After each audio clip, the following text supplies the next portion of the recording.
श्रीगुरुभ्यो नमः। आपादमौलिपर्यन्तं गुरूणामाकृतिं स्मरेत् तेन विघ्नाः प्रणश्यन्ति सिद्ध्यन्ति च मनोरथाः। सृष्टिश्चित्यप्ययः नियतिर्हितमो बन्धमोक्षाश्च यस्मादस्य श्री ब्रह्मरुद्रप्रभृतिसुरनरद्वीषशत्रुआत्मकस्य विष्णोर्व्यस्ताः समस्ताः सकलगुणनिधिः सर्वदोषोऽपेतः पूर्णानन्दाव्ययोया गुरुरपि परमश्चिन्तयेतं महान्तम्। जन्माद्यस्य यतोऽन्वयादितरतश्चार्थे स्वभिघ्नस्वराट् तेने ब्रह्महृदायादिकवये मुख्यन्ति यं सूरयः। तेजोवारिमृदां यथा विनिमयो यत्र त्रिसर्गो मृषा धाम्ना स्वेन सदा निरस्तकुहकं सत्यं परं धीमहि। अभ्रमं भङ्गरहितं अजलं विमलं सदा आनन्दतीर्थमतुलं भजे तापत्रयापहं। पूज्याय राघवेन्द्राय सत्यधर्मरताय च भजतां कल्पवृक्षाय नमतां कामधेनवे। सत्याभिज्ञकराब्जोत्थान् पञ्चाशद्वर्षपूजकान् सत्यप्रमोदतीर्थार्यान् नौमि न्यायसुधारतान्। स्वस्त्यस्त्वशेषसताम् अखिलसन्मङ्गलानि भवन्तु सम्यक् श्लोकैकश्रवणपठनमात्रेण वक्तुश्च श्रोतॄणां निखिलकलिकृतकामशापनोदनपटतले धर्माद्दिगणपुरुषार्थसाधनीभूते श्रीमद्भागवतमहापुराणे अद्य कथा प्रारम्भे सति किञ्चित् पूर्वकथानुवादः। वत्सान् मुञ्चन् क्वचिदसमयान् क्रोशसञ्जातः सस्तेयं स्वाद्वत्तततिपयः कल्पितैः स्तेययोगैः मर्कान् भोक्षन् विभजति सचेन्नास्ति भाण्डं भिनत्ति द्रव्यालाभे सुभुषकुपितो अत्युपक्रोश्यतोकान्। ಭಗವಂತನ ನಾನಾ ಲೀಲೆಗಳನ್ನು ದಿನ ಅವರು ಬಂದು ಹೇಳೋರು ಅಂತ ಅದನ್ನು ಕೇಳಿದ್ವಿ. ಏನೇನು ಮಾಡೋನು ಭಗವಂತ ಅಂತ. ವತ್ಸಾನ್ ಮುಂಚನ್ ಕ್ವಚಿತ್ ಅಸಮಯಾನ್ ಕ್ರೋಶ ಸಂಜಾತಃ ಸಹ, ಕೋಪ ಮಾಡಿಕೊಂಡ್ರೆ ಅವನು ನಗತಾನೆ. ಸ್ಥೇಯಂ ಸ್ವಾದ್ವತ್ ತತದಿಪಯ ಕಲ್ಪಿತೈ ಸ್ಥೇಯ ಯೋಗೈ, ಕಳ್ಳತನಕ್ಕೆ ಬೇಕಾದಂತಹ ಯೋಗ ಅಂದರೆ ಉಪಾಯಗಳು ಎಲ್ಲವೂ ಚೆನ್ನಾಗಿ ಅವನಿಗೆ ಗೊತ್ತು. ನೀ ಎಲ್ಲನ ಬಚ್ಚಿಡು ಮುಚ್ಚಿಡು ಬೇಕಾದ್ ಮಾಡಿದ್ರು ಅವನು ತಗೊಂಡು ಹೋಗ್ತಾನೆ. ಮರ್ಕಾನ್ ಭೋಕ್ಷನ್ ವಿಭಜತಿ ಸಚೇನ್ ನಾಸ್ತಿ ಭಾಂಡಂ ಭಿನತ್ತಿ. ಒಂದು ವೇಳೆ ಅವನು ಬಂದಾಗ ನಾವೇನು ಹಾಕಿಟ್ಟಿಲ್ಲ ಅಂದರೆ ಆ ಪಾತ್ರೆಗಳನ್ನು ಒಡೆದು ಹೋಗ್ತಾನೆ. ದ್ರವ್ಯಾಲಾಭೆ, ಏನೂ ಸಿಗಲಿಲ್ಲ ಅಂದರೆ ಯಾತ್ಯುಪಕ್ರೋಶ್ಯತೋಕಾನ್, ಮಕ್ಕಳನ್ನು ಚುಗುಟಿ ಹೋಗ್ತಾನೆ. ಸಾಕಾಗಿತ್ತು ಇವರೆಲ್ಲ ಸೇರಿ ಅಂತೂ ಒಂದು ಸಂಘ ಅಂತ ಮಾಡಿಕೊಂಡು ಕೃಷ್ಣನನ್ನು ಹಿಡಿಲಿಕ್ಕೆ ನಾನಾ ರೀತಿಯ ಉಪಾಯ ಅದನ್ನೆಲ್ಲ ದಾಸರು ವರ್ಣನೆಯನ್ನು ಮಾಡ್ತಾರೆ. ಹಸ್ತಾಗ್ರಾಖ್ಯೋ ರಚಯಿತ ವಿತಂಬೆ ಪೀಠಕೋಲೋಕಲಾದ್ಯೈ ಹಂತಶ್ಚಿದ್ರ ನಿಯತ ವಯುನೇ ಶಿಖ್ಯ ಭಾಂಡೇಶು ತದ್ವತೆ ಧ್ವಾಂತಾಗಾರೆ. ಕತ್ತಲ ಮನೆಯಲ್ಲಿ ಇಡ್ರಿ ಎಂದು ಬರೀ ಇಷ್ಟು ಹೇಳೋದಕ್ಕಿನ್ನ ಕತ್ತಲಲ್ಲಿ ಇಡ್ರಿ. ಮಕ್ಕಳು ಕತ್ಲ ಅಂದ್ರೆ ಬಹಳ ಭಯ. ನಮ್ಮ ಮಗನೂ ಬಂದು ಭಯ ಪಡ್ತಾನೆ. ನಿನ್ನ ಮಾತು ಕೇಳಿ ಕತ್ತಲ ಮನೆಯಾಗಿಟ್ಟು ಪ್ರತಿ ಸಲ ಮಾರಿ ಬಡಿಸ್ಕೊಂಬಂದು ನಮ್ಮ ಯಜಮಾನ್ರಿ ನಾವು ಹೋಗಿ ತೊಗೊಂಬಂದಿರ್ತೀವಿ. ಮೊಸರು ಹಾಲು ಹೋಗೋದು, ಗೋಡೆಗೆ ಗುದ್ದೋದು, ತಲೆ ಬೋರ್ ಬರೋದವ್ರು. ಅವ್ರಂದ್ರು ಅಲ್ಲೇ ಪ್ರತಿ ಸಲ ನನ್ನೇ ಕಳಿಸಿ, ನಾನು ನೋಡಿ ಇಲ್ಲೆಲ್ಲ ಡಿಕ್ಕಿ ಹೊಡೆದು ಬೋರ್ ಬಂದಿದೆ. ಸುಮ್ಮನೆ ಮೂರೇ ಬಂದಿದೆ, ಇನ್ನೂ 9 ಬಾಕಿ ಇದೆ ಅಂದ್ರು. ದ್ವಾದಶ ಜ್ಯೋತಿರ್ಲಿಂಗ ನೀವು ಬರೋವರೆಗೂ ನೀವೇ ಹೋಗ್ಬೇಕಂತ. ಅವನು ಮನೆಯಲ್ಲೇ ಹೆಲ್ಮೆಟ್ ಹಾಕ್ಕೊಂಡು ಓಡಾಡೋನು. ಹೌದು, ನನ್ನ ಮಗ ಬಂದಾಗ ಏನಾಗತ್ತೆ ಅಂದ್ರು. ನಿನ್ನ ಮಗ ಬಂದ ಅಂದರೆ ಅಲ್ಲೆಲ್ಲ ಬೆಳಕಾಗತ್ತೆ. ಯಾಕೆ ಅಂದರು. ಅವನ ಕಣ್ಣಲ್ಲಿ ಸೂರ್ಯ ಹುಟ್ಟಿ ಅಂಚಕ್ಷೋ ಸೂರ್ಯೋ ಅಜಾಯತ. ಇದನ್ನ ಕೃಷ್ಣ ಬಂದಾಗ ಬೆಳಕಾಗತ್ತೆ ಅಂದರೆ ಇಲ್ಲಿ ಹೇಳೋದೇನೆಂದ್ರೆ ಧ್ವಾಂತಾಗಾರೇ ಧೃತಮಣಿಗಣಂ, ತಾನು ಹಾಕಿಕೊಂಡ ಆಭರಣದ ಮಣಿಗಳ ಪ್ರಕಾಶದಿಂದ ಎಲ್ಲ ಬೆಳಕು ಬೀರೋದು ಅಂತ. ವಜ್ರಯಾರ ಸ್ವಾಮಿಗಳು ಕೃಷ್ಣ ಬಂದಾಗ ಎಲ್ಲಿ ಬೆಳಕು ಅಂತಂದ್ರೆ ಅವನ ಕಣ್ಣಿನಲ್ಲೇ ಸೂರ್ಯ ಇದ್ದಾನೆ, ಸೂರ್ಯ ಚಂದ್ರನು ಕಣ್ಣಿನಲ್ಲಿ, ಚಕ್ಷು ಸೂರ್ಯೋಜಾಯಿತ. ಮತ್ತೆ ನಮ್ಮ ಭಗವದ್ಗೀತೆಯಲ್ಲಿ ಶಶಿ ಸೂರ್ಯ ನೇತ್ರವು, ಸೂರ್ಯ ಹಾಗೂ ಚಂದ್ರಗಳಿಬ್ಬರು ದೇವರ ಕಣ್ಣುಗಳು ಅಂತ. ಹಾಗಾಗಿ ಅವನು ಬಂದ ಅಂದ್ರೆ ಬೆಳಕಾಗತ್ತೆ. ಸರಿ, ಏನು ಮಾಡೋದು ಏನೂ ತೋಚಿಲ್ಲ. ನೀ ಏನಾದ್ರೂ ಮಾಡಿ ಅವನಿಗೆ ಹೇಳಬೇಕು, ಬುದ್ಧಿ ಹೇಳು. ಬುದ್ಧಿ ಹೇಳೋದು ಅವ್ನು ಕೇಳಲ್ಲ ಬಿಡಲ್ಲ, ಏನು ಒದ್ದಾಡೋದು. ಕೃಷ್ಣ ನೀ ಮನೇಲೇ ಇರೋದು. ಅಮ್ಮ ನಾ ಮನೇಲಿದ್ದು ಏನು ಮಾಡಲೆ, ನೀ ಏನಾದರೂ ಮಾಡು, ಮನೇಲಿ ಬಿದ್ದಿರೋ ಅವ್ರು ಅಂತಾರೆ ಮಾಡ್ತಾರೆ, ನಮ್ಗೆ ಸಾಕಾಗಿದೆಯಪ್ಪ ನಿನ್ನ ಬಗ್ಗೆ ಹೇಳ್ಕೊಂಡು ಹೇಳ್ಕೊಂಡು ಹೇಳ್ಕೊಂಡು. ಎಷ್ಟು ಅವರು ಅನ್ನೋದು ನಿನ್ನನ್ನು. ಚೋರತನ ಆಗಿರಲಿ ನಾರಿಯರು ನಿನ್ನ ಬಲು ಜಾರನೆಂದೆನುವರಲ್ಲೋ ತಮ್ಮ. ಕಳತನ ಹಾಳಾಗೋಲು ಜಾರ ಅಂತಾರಲ್ಲೋ. ಅಲ್ಲೇ ನಾ ಹೇಳದಲ್ಲೇ ನಿನ್ನೆ, ನಾ 6 ವರ್ಷದ ಅವ್ರು 16 ವರ್ಷ. ಹೌದು, ಅಂದೋರು ಯಾರು ಅಂದರು. ಅಂದೋರು ಯಾರು ಅಂದ್ರೆ ಎಲ್ಲ ದಾಸರುಗಳು ನಿನ್ನ ಬಗ್ಗೆ ಹಾಡ ಹಾಡ್ಲಿಕ್ಕತ್ತ. ದಾಸರೇ ಬೇಕಾದಷ್ಟು. ಮೆಲ್ಲ ಮೆಲ್ಲನೆ ಬಂದನೆ ಗೋಪ್ಯಮ್ಮ ಕೇಳೆ, ಮೆಲ್ಲ ಮೆಲ್ಲನೆ ಬಂದನೆ. ಮೆಲ್ಲ ಮೆಲ್ಲನೆ ಬಂದು ಗಲ್ಲಕ್ಕೆ ಮುದ್ದು ಕೊಟ್ಟು ನಿಲ್ಲದೆ ಓಡಿ ಹೋದ ಕಳ್ಳಗೆ ಬುದ್ಧಿ ಪೇಳೆ. ಮೆಲ್ಲ ಮೆಲ್ಲನೆ ಬಂದನೆ ಹಾಲ ಮಾರಲು ಹೋದರೆ ನಿನ್ನಯ ಕಂದ ದಾರಿಗೆ ಅಡ್ಡಗಟ್ಟಿದ. ಪಾಲ ಸುಂಕವ ಬೇಡಿ ಕೋಲನೆ ಅಡ್ಡಗಟ್ಟಿ ಶಾಲೆಯ ಸೆಳೆಕೊಂಡು ಹೇಳದೋಡಿದ ಕೃಷ್ಣ. ಮೆಲ್ಲ ಮೆಲ್ಲನೆ ಬಂದನೇ. ಹೀಗೆಲ್ಲ ಮಾಡ್ತಾನೆ ಅವನು. ಬುದ್ಧಿ ಹೇಳು, ನೀ ಹೋಗಿದ್ಯಾ? ನಾ ಎಲ್ಲೂ ಹೋಗಿಲ್ಲ. ಮತ್ತೆ ನಿನ್ನನ್ನೇ ಯಾಕಂತಾರೆ? ಎಷ್ಟು ಜನ ಹುಡುಗರು ಯಾರು, ಒಬ್ಬರ ಮೇಲೊಂದು ಕಂಪ್ಲೇಂಟ್ ಇಲ್ಲಪ್ಪ. ಎಲ್ಲರೂ ಕೃಷ್ಣ ಕಳ್ಳ ಕಳ್ಳ ಅಂತ. ನಾ ಏನು ಸಾಯ್ಲೆ, ನನಗೆ ಗೊತ್ತಿಲ್ಲ. ಗಣಪತಿ ಹಬ್ಬದ ದಿನ ನಂಗೆ ಚಂದ್ರನ್ ನೋಡ್ ಕೂತ ಇಂದ. ನಾಚೋತಿ ಚಂದ್ರನ್ನ ಕಂಡಿದ್ದರಿಂದ ನನಗೆ ಈ ಅಪನಿಂದೆ ಬಂದಿರುವುದಮ್ಮ. ಕೇಳಮ್ಮ ನೀಲವರ್ಣನೆ ಕೃಷ್ಣ, ನಾರಿಯರು ನಿನ್ನ ಬಲು ಚೋರನೆಂದೆನುವರಲ್ಲೋ ತಮ್ಮ. ಗಯ್ಯಾಳಿ ಶಠವಿಯರ ನುಡಿ ಕೇಳಿ ಎನ್ನೊಳು ನೀ ಕೋಪವ ಮಾಡದಿರಮ್ಮ.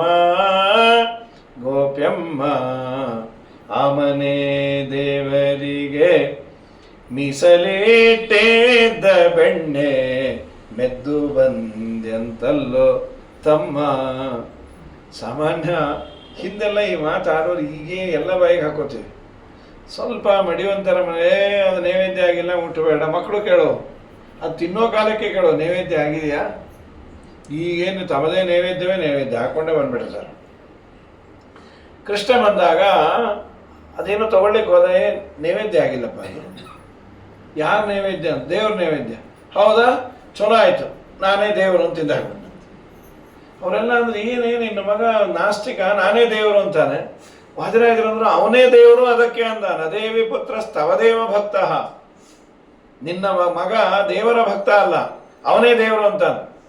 ಹಾಗಾಗಿ ಇದಂ ಹಿ ದೇವಸ್ಯ ಸಮರ್ಪಣಾರ್ಹಂ, ಇದು ದೇವರಿಗೆ ಸಮರ್ಪಣೆ ಯೋಗ್ಯವಾದದ್ದು. ಇದಂ ಹಿ ದೇವಸ್ಯ ಸಮರ್ಪಣಾರ್ಹಂ ಇತೀರಿತೆ ತರ್ಹಿ ಅಹಮೇವ ದೇವಃ ಸಹಿತ್ತಮಾಭಶ್ಯ ತದೇವ ಭುಂಕ್ತೆ ನ ದೇವಿ ಪುತ್ರಸ್ತವ ದೇವ ಭಕ್ತ. ಇದನ್ನೇ ದಾಸರಂದದ್ದು. ಆಮನೆ ದೇವರಿಗೆ ಮೀಸಲಿಟ್ಟಿದ್ದ ಬೆಣ್ಣೆ ಮೆದ್ದು ಬಂದೆಂತಲ್ಲೋ ತಮ್ಮ. ಬೆಣ್ಣೆ ಮೀಸಲಾಗಿದ್ದರೆ ಅವರ ಮನೆ ದೇವರ ದೇವ ಕೋಪದಿಂದೆನ್ನ ಕಣ್ಣು ಕಳವನಮ್ಮ. ನೀನೇ ಅಂದೆ ಕಳತನ ಮಾಡಿದ್ರೆ ದೇವರು ಬಂದು ರಾತ್ರಿ ಕಣ್ಣು ಉಶ್ ಮಾಡ್ತಾನೆ. ನಂಗೆ ಚಾಲೀಸು ಬಂದಿಲ್ಲ ನೋಡು ಅಂತ. ನಿನಗೆ ಬಂದರೆ ದೇವರೇ ದಿಕ್ಕು, ಊರೆಲ್ಲ ಕನ್ನಡಕನೇ ಇಡಬೇಕು, ವಿಶ್ವದಶಕ್ಷಣೆ. ಹಾಗಾಗಿ ನಿನ್ನ ಮಗನ ಕಳ್ಳತನ, ಅವನನ್ನು ಕಳ್ಳ ಅಂತ ಹಿಡಿಯೋಣ ಅಂದರೆ ಒಟ್ಟು ಅವನು ಕಳ್ಳ ಅನ್ಲಿಕ್ಕೆ ನಮ್ಮ ಹತ್ರ ಯಾವ ಪ್ರೂಫೇ ಇಲ್ಲ. ಇಷ್ಟು ಬೆಣ್ಣೆ ತಿಂತಾನೆ ಮಾಡ್ತಾನೆ, ಅವನು ಹೊಟ್ಟೆ ನೋಡಿದ್ರೆ ಚಳುವಾಗಿದೆ. ಪಾಪ ಅವರೆಲ್ಲ ಅದೇ ಅಂದದ್ದು, ಡಾಕ್ಟ್ರಿಗೆ ತೋರಿಸುವ, ಏನು ಕೂಳು ಕಾಮಾಲಿನೋ ಏನೋ.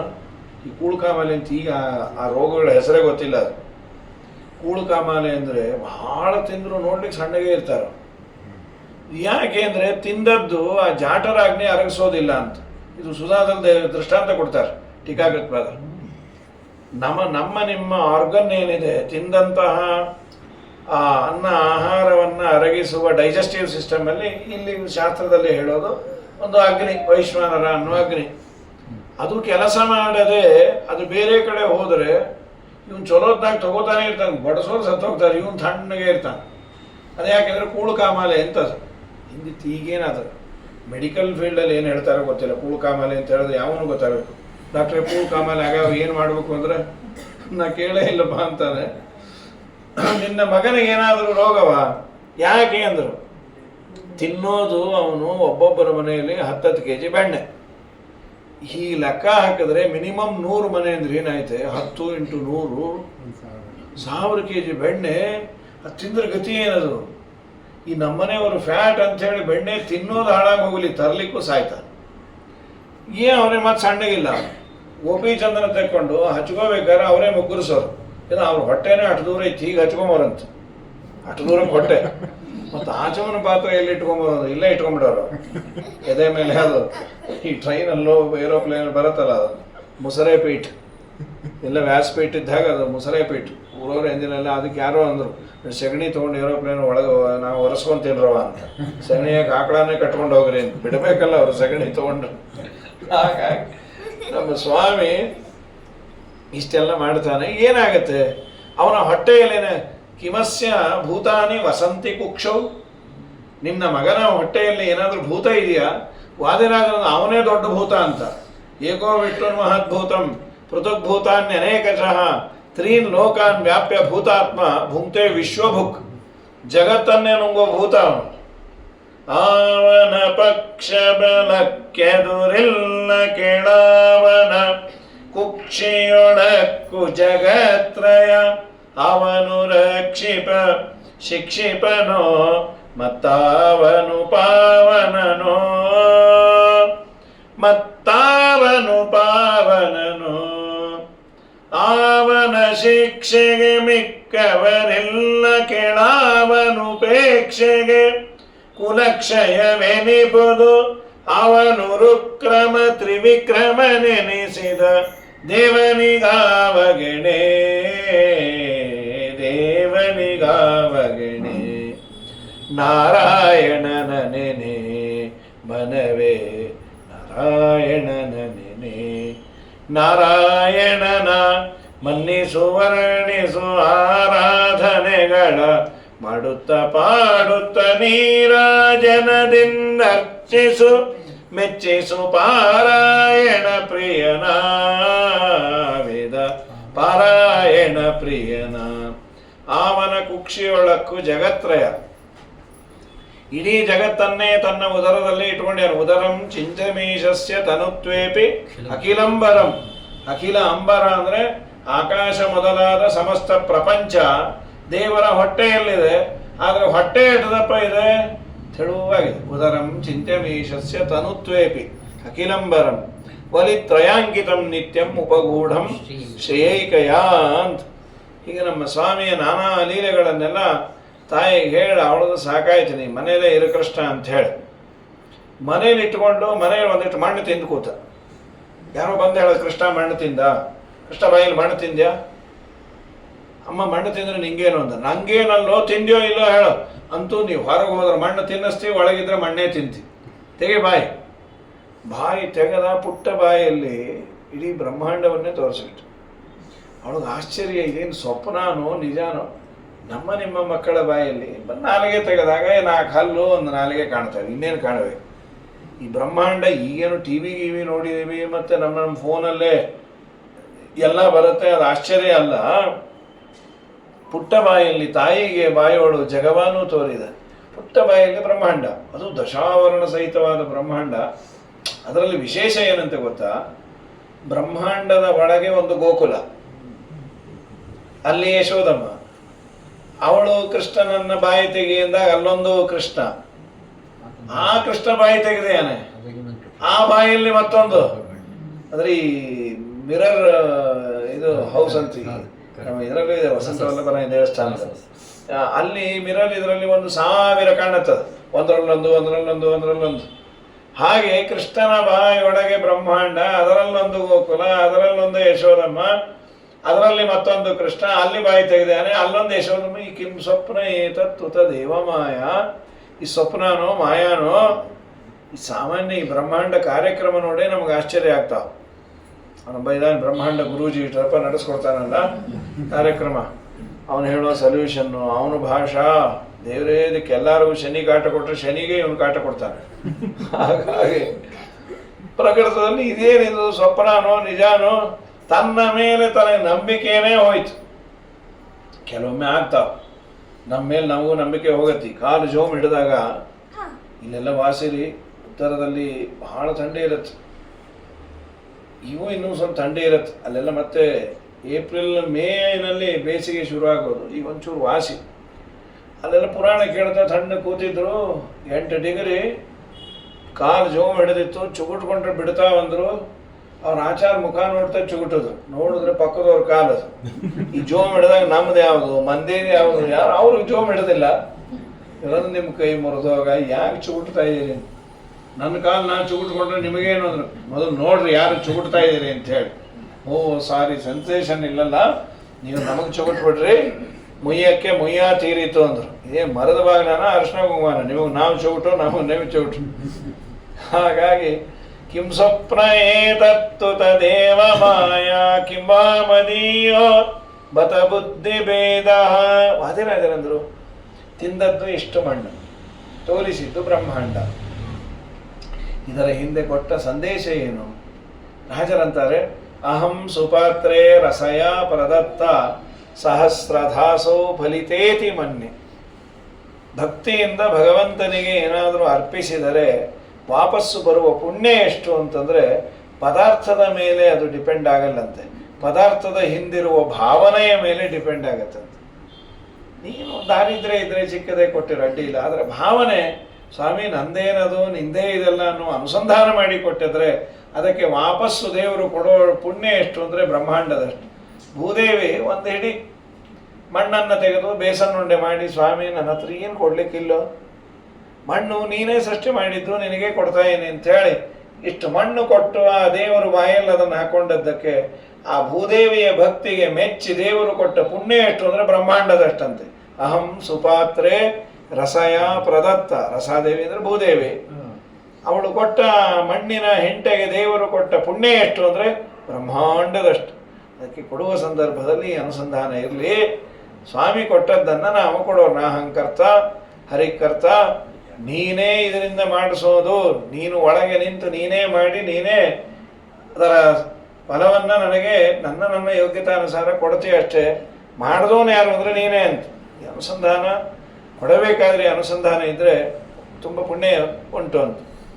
ತುಷ್ಟನಹುದು ಎಳ್ಳಷ್ಟು ಮುಂದೆ ಇಟ್ಟರೆ ಅಷ್ಟಿಷ್ಟೆನ್ನದೆ ಸಕಲೇಷ್ಟಂಗಳ ಕೊಟ್ಟು ಕವನು ಶಕ್ರನಿಗೆ ತ್ರಿವಿಷ್ಟಪ ಪಟ್ಟವಗಟ್ಟಿದವ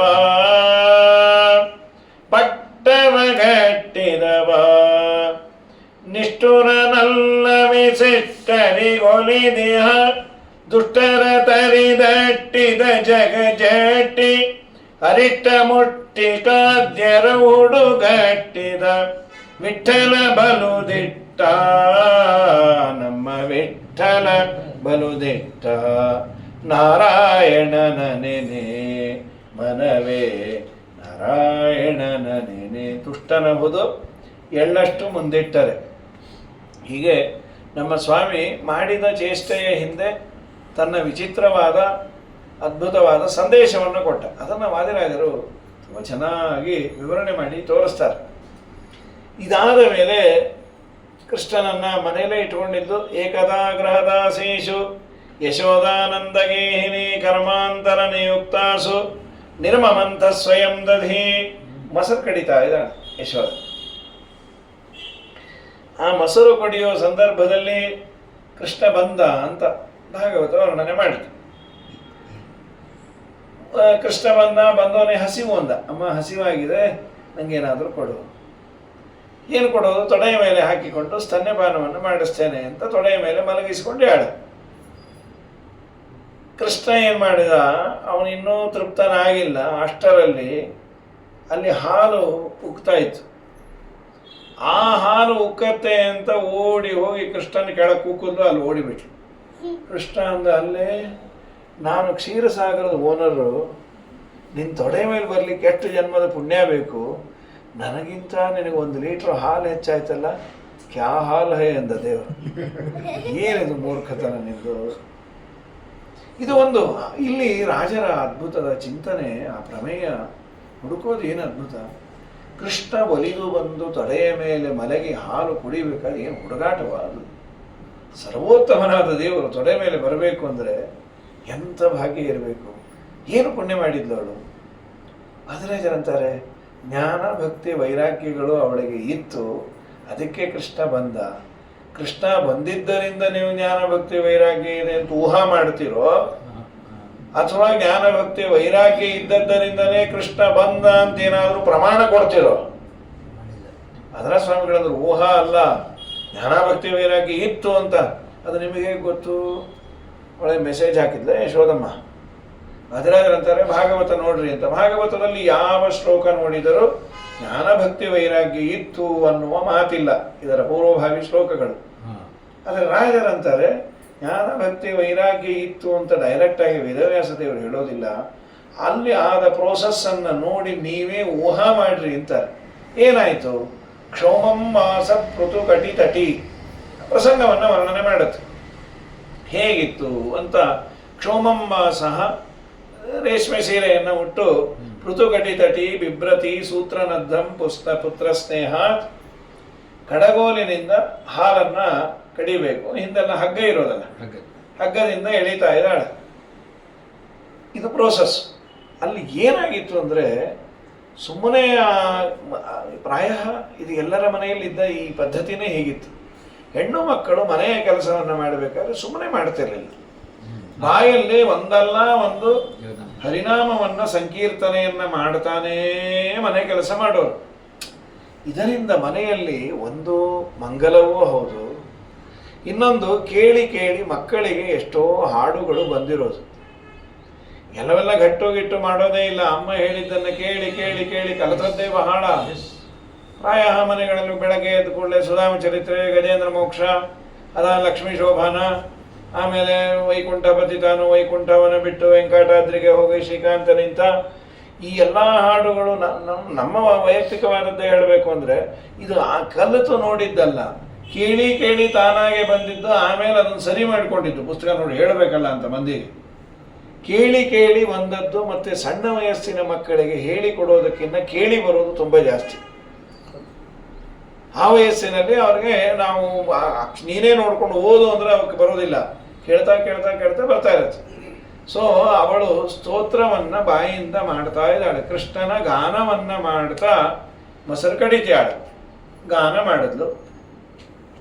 ಆಮೇಲೆ ಇನ್ನೇನು ಮಾಡ್ತಾ ಇದ್ಲು? ಗಾನ ಮಾಡ್ತಾ ಮಾಡ್ತಾ ತಲೆ ಅಲ್ಲಾಡ್ತಾ ಇತ್ತು. ಮುಡಿದ ಹೂವು ಅಡಿಗೆ ಬಿತ್ತು, ಎತ್ತಿಟ್ಕೊಂಡಿಲ್ಲ. ಸರಿ, ಆಮೇಲೆ ಮುಂದೇನು?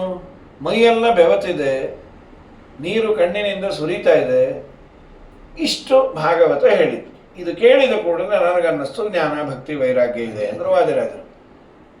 ಯಾತರಿಂದ ಯಾವ್ದು ತಗೋಬೇಕು? ರಾಜರಂತಾರೆ ಗಾನ ಮಾಡಿದಾಳೆ ಅಂದರೆ ಜ್ಞಾನ ಇಲ್ಲದೆ ಗಾನ ಸಾಧ್ಯವಾ ಅಂತಾರೆ. ಯಾವುದೋ ದಾಸರು ಮಾಡಿದ್ದನ್ನು ಘಟ್ಟು ಮಾಡಿ ಹಾಡೋದು ಬೇರೆ, ತಾನೇ ಕಟ್ಟು ಹಾಡಬೇಕು ಅಂದರೆ ಜ್ಞಾನ ಇದ್ರೆ ತಾನೇ.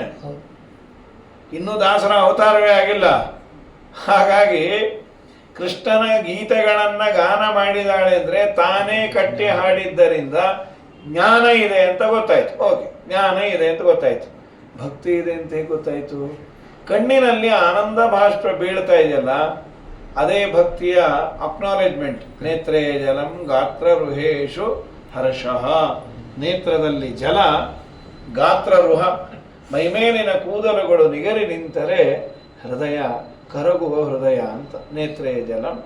ಅವಳ ಕಣ್ಣಿನಲ್ಲಿ ಆನಂದ ಬಾಷ್ಪ ಬಿದ್ದದ್ದರಿಂದ ನನಗೆ ಗೊತ್ತಾಯಿತು ಅವಳಿಗೆ ಭಕ್ತಿ ಇದೆ ಅಂತ. ವೈರಾಗ್ಯ ಇದೆ ಅಂತ ಹೇಗೆ ಗೊತ್ತಾಯಿತು? ಮುಡಿದ ಹೂ ಅಡಿಗೆ ಬಿದ್ದರೂ ಅದನ್ನು ಎತ್ತಿಟ್ಟುಕೊಳ್ಳಿಲ್ಲಲ್ಲ, ಇದು ವೈರಾಗ್ಯದ ಸಂಕೇತ. ಈ ಜ್ಞಾನ ಭಕ್ತಿ ವೈರಾಗ್ಯ ಮೂರೂ ಮೇಳೈಸಿದರೆ ಕೃಷ್ಣ ಓಡಿ ನಿಮ್ಮ ತೊಡೆ ಮೇಲೆ ಬರ್ತಾನೆ. ಹಾಗಾದ್ರೆ ಕೃಷ್ಣ ನಮ್ಮ ಹತ್ರ ಬಂದಿಲ್ಲ ಯಾಕೆ ಅನ್ನೋದಕ್ಕೆ ನಮ್ಗೆ ಉತ್ತರ ಸಿಕ್ತು. ಜ್ಞಾನ ಭಕ್ತಿ ವೈರಾಗ್ಯ ಇಲ್ಲ. ವಾದರಾಜರಂತಾರೆ ಹಾಗೆಲ್ಲ ನೀವು ಬೇಜಾರು ಪಟ್ಕೋಬೇಡ್ರಿ, ನಿಮಗೂ ಇದೆ ಜ್ಞಾನ ಭಕ್ತಿ ವೈರಾಗ್ಯ. ಪ್ಲೇಸ್ಮೆಂಟ್ ಬೇರೆ ಕಡೆ ಇದೆ ಅಷ್ಟೇ. ಸತಿಸುತರಲ್ಲಿ ಭಕ್ತಿ, ಪರಮಾತ್ಮನಲ್ಲಿ ವಿರಕ್ತಿ, ಇದು ನಿಮಗಿದೆಯಪ್ಪ. ಪ್ಲೇಸ್ಮೆಂಟ್ ಬೇರೆ ಕಡೆ ಆಗಿದೆ. ಹಾಗಾಗಿ ಸಂಸಾರ ಮತ್ತೆ ಪ್ರಪಂಚದ ಜ್ಞಾನ ಬೆಂಗಳೂರು ಮೂಲ ಮೂಲೆ ಗೊತ್ತು, ಈ ಜ್ಞಾನ ಇದೆ ಅಂತ ಪರಮಾತ್ಮ ಓಡಿ ಬಂದ. ಹಾಗಾದರೆ ದೇವರು ಬರಬೇಕಾದ್ರೆ ಜ್ಞಾನ ಭಕ್ತಿ ವೈರಾಗ್ಯ ಬೇಕು. ಹಾಲನ್ನು ಕೊಡಿಸ್ಬೇಕಾದ್ರೆ ಅವಳನ್ನು ಕೆಳಗೆ ಬಿಟ್ಲು, ಅಲ್ಲಿ ಹಾಲನ್ನು ಇಳಿಸ್ಲಿಕ್ಕೆ ಹೋದ್ಲು.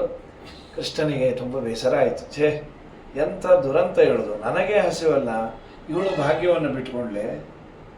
ಆದರೂ ದೇವರು ಪಾಪ, ಯಶೋದೆ ತಪ್ಪಲ್ಲ, ಯಶೋದೆಯ ಮುಖಾಂತರ ನಮಗೆ ನಿಮಗೆ ಕೊಟ್ಟ ಒಂದು ಅದ್ಭುತ ಸಂದೇಶ. ಏನದು ಸಂದೇಶ? ಪ್ರಾಯ ನನಗೇನಾದರೂ ಲೌಕಿಕವಾಗಿ ಬೆನಿಫಿಟ್ ಇದೆ ಅನ್ನೋದಾದರೆ ಕಾಂಪ್ರಮೈಸ್ ಮಾಡ್ಕೊಂಬೋದು ದೇವರ ಜೊತೆನೆ. ನನಗೊಂದು ಇನ್ನೊಂದು ಅವರ್ ಎಕ್ಸ್ಟ್ರಾ ಬೇಕು, ಇನ್ನೇನೋ ನನಗೆ ಎಕ್ಸ್ಟ್ರಾ ಪೇಮೆಂಟ್ ಬರುತ್ತೆ, ಸಮಥಿಂಗ್ ಏನೋ ಲೌಕಿಕವಾದ ಸಿಗತ್ತೆ ಅಂದರೆ ಏನು ಮಾಡಿದ್ರೆ ಆ 1 ಅವರ್ ಎಕ್ಸ್ಟ್ರಾ ಎಲ್ಲಿಂತಂದ್ರಿ? ಪೂಜಾ ಬಿಟ್ಬಿಟ್ಟೇನೆ, ಒಟ್ಟಿಗೆ ಮಾಡಿದ್ರಾಯ್ತು ತಿಂಗಳಿಗೊಮ್ಮೆ. ಅಂತೂ ನಮಗೇನಾದರೂ ಹೆಚ್ಚಿಂದ ಬಂತು ಅಂದರೆ ದೇವ್ರು ಬುಡಕ್ಕೆ ಬಂತು ಅಂತಾನೆ. ಪೂಜಾ ಬಿಟ್ಟೆ, ಸಂಧ್ಯಾ ವಂದನೆ ಬಿಟ್ಟೆ. ಯಾಕೆಂದ್ರೆ ನಮ್ಮ ಮಾತು ಕೇಳೋನು ದೇವ್ರು ಒಬ್ಬನೇ ಅಲ್ಲ. ನೈವೇದ್ಯ ಮಾಡಿದ್ರು ಹ್ಞೂ ಅಂತಾನೆ, ಪೂಜಾ ಬಿಟ್ಟರು ಹ್ಞೂ ಅಂತಾನೆ, ಮಂಗಳಾರತಿ ಎತ್ತಿದ್ರು ಹ್ಞೂ, ಇಲ್ಲ ಅಂದ್ರೂ ಹ್ಞೂ. ಅದಕ್ಕೆ ನಮ್ಮನ್ನೆಲ್ಲ ಓಟ್ ಕೇಳಲಿಕ್ಕೆ ಬರಬೇಕಾದ್ರೆ ಅವ್ರು ಅನ್ನೋದು, ನಮ್ಮ ಪಾಲಿನ ದೇವರು ನೀವು ಅಂದರೆ ಏನು ಮಾಡಿದ್ರು ಮಾಡಿಸ್ಕೋತೀರಿ ಅಂತಾನೆ. ನಮ್ಮ ಪಾಲಿನ ದೇವರು ಅಂದರೆ ನೀವು ಏನು ಮಾಡಿದ್ರು ಮಾಡಿಸ್ಕೋತೀರಿ ಅಂತ. ಸರಿ, ಪರಮಾತ್ಮ ಏನು ಮಾಡಿದ?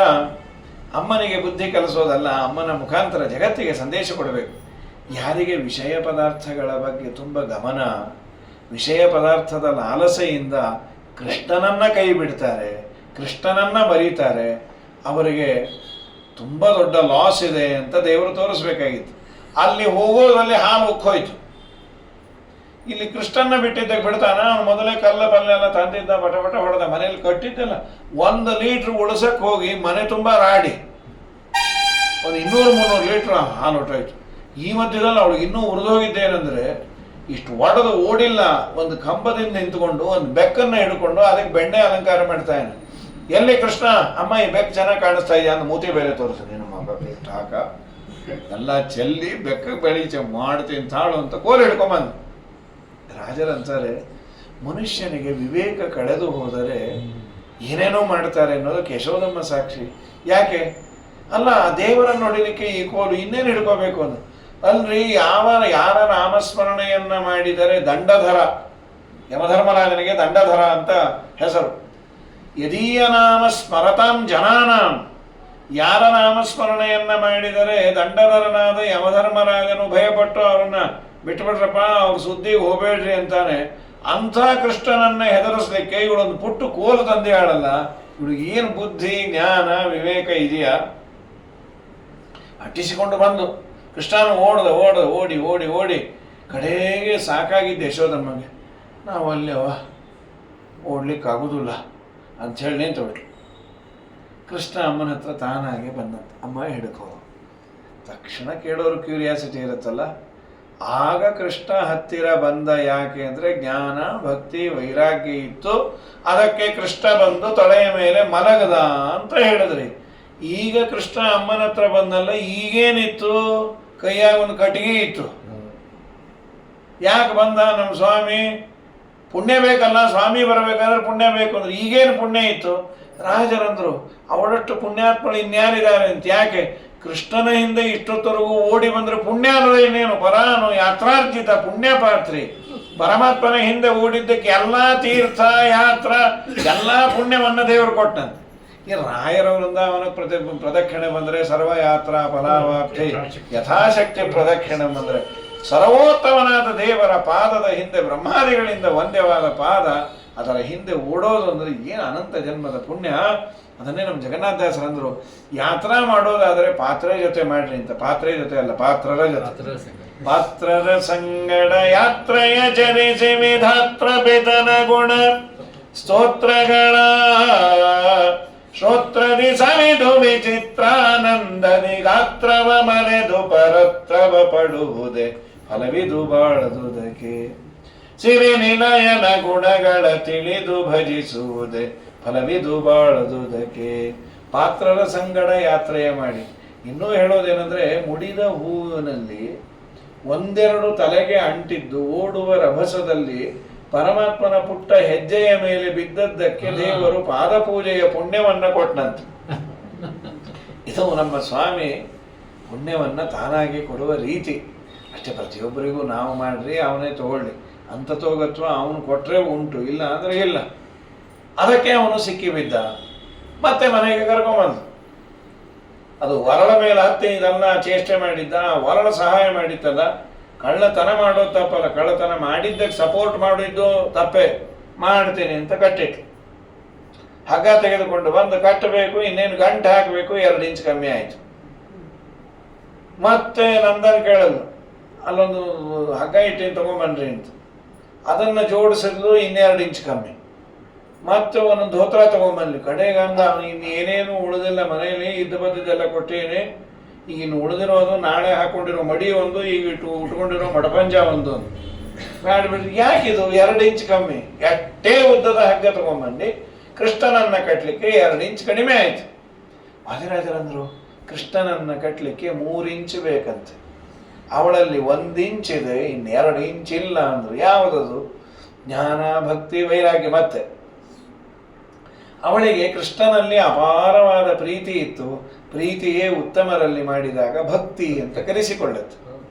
ಕೃಷ್ಣನಲ್ಲಿ ಭಕ್ತಿ ಇದೆ, ಜ್ಞಾನ ವೈರಾಗ್ಯ ಇಲ್ಲ. ಕಡೆಗೆ ಕೃಷ್ಣ ಕಟ್ಟಿಸಿಕೊಳ್ಳಿಲ್ಲಲ್ಲ, ಅಪ್ಪ ನೀನು ನನ್ನ ಮಗ ಅಲ್ಲೋ, ನಿನ್ನ ನಾನು ಬಂಧನ ಮಾಡ್ಲಿಕ್ಕಾಗಲ್ಲ. ದೇವರಂದ ಹಾಗಾದ್ರೆ ಇಷ್ಟೇ ಹೊತ್ತದ ಹಗ್ಗದಿಂದ ಕಟ್ಕೋ ಅಂತ. ಯಾಕೆ? 2 ಬಂತು ನಿನಗೆ, ಅದೇನದು? ನೀನ್ ನನ್ನ ಮಗ ಅಲ್ಲ ಅಂದೆ, ಅದೇ ವೈರಾಗ್ಯ. ನಿನ್ನನ್ನು ನಾನು ಬಂಧಿಸಲಿಕ್ಕೆ ಆಗೋದಿಲ್ಲ ಅಂದೆಲ್ಲ. ಯಾರ ಬಂಧನಕ್ಕೂ ಕೃಷ್ಣ ಒಳಗಾಗಲ್ಲ ಅನ್ನೋದೇ ನಿಜವಾದ ದೇವರ ಜ್ಞಾನ. ದೇವರು ಪೆಟ್ಟಿಗೆ ಕಟ್ಬೋದು, ದೇವರನ್ನು ಕಟ್ಲಿಕ್ಕೆ ಆಗುದಿಲ್ಲ. ನಾವೆಲ್ಲ ಗಟ್ಟುಮುಟ್ಟೆ ಕಟ್ಟಿಟ್ಟಿರ್ತೇವೆ. ದೇವರನ್ನ ಕಟ್ಕೋಬೇಕು ಅಂದ್ರೆ ಅವನೇ ಒಲಿದು ಬಂದು ನಿಲ್ಲಬೇಕು. ಹೀಗಾಗಿ ನಮ್ಮ ಸ್ವಾಮಿ ನಾನಾ ರೀತಿಯ ಲೀಲೆಗಳನ್ನು ಮಾಡಿದ ಅಂತ ಶ್ರೀಮದಾಚಾರ್ಯ ಅಂತಾರೆ. ಕೃಷ್ಣ ಕಳ್ಳತನ ಮಾಡಿದ್ದಾದರೂ ಯಾಕೆ? ಬ್ಯಾಲೆನ್ಸ್ ಶೀಟ್ ಪ್ರಿಪೇರ್ ಮಾಡಲಿಕ್ಕೆ ಅಂತ. ಕೆಲವರು ಪುಣ್ಯ ಹೆಚ್ಚು ಮಾಡಿದವರು ಇದ್ದರು. ಇಷ್ಟು ಪುಣ್ಯ ಮಾಡಿ ಅಂತ ಅವರವ್ರ ಯೋಗ್ಯತೆಗೆ ಹೇಳಿರ್ತಾನೆ. ಕೆಲವರು ಸಿಕ್ಕಾಪಟ್ಟೆ ಮಾಡ್ತಾನೆ ಇರ್ತಾರೆ. ಆ ವ್ರತ, ಈ ವ್ರತ, ಆ ಉಪವಾಸ, ಈ ಉಪವಾಸ. ನೀವು ಯಾವಾಗ ಕೇಳಿದ್ರು ಉಪವಾಸ, ವನವಾಸ.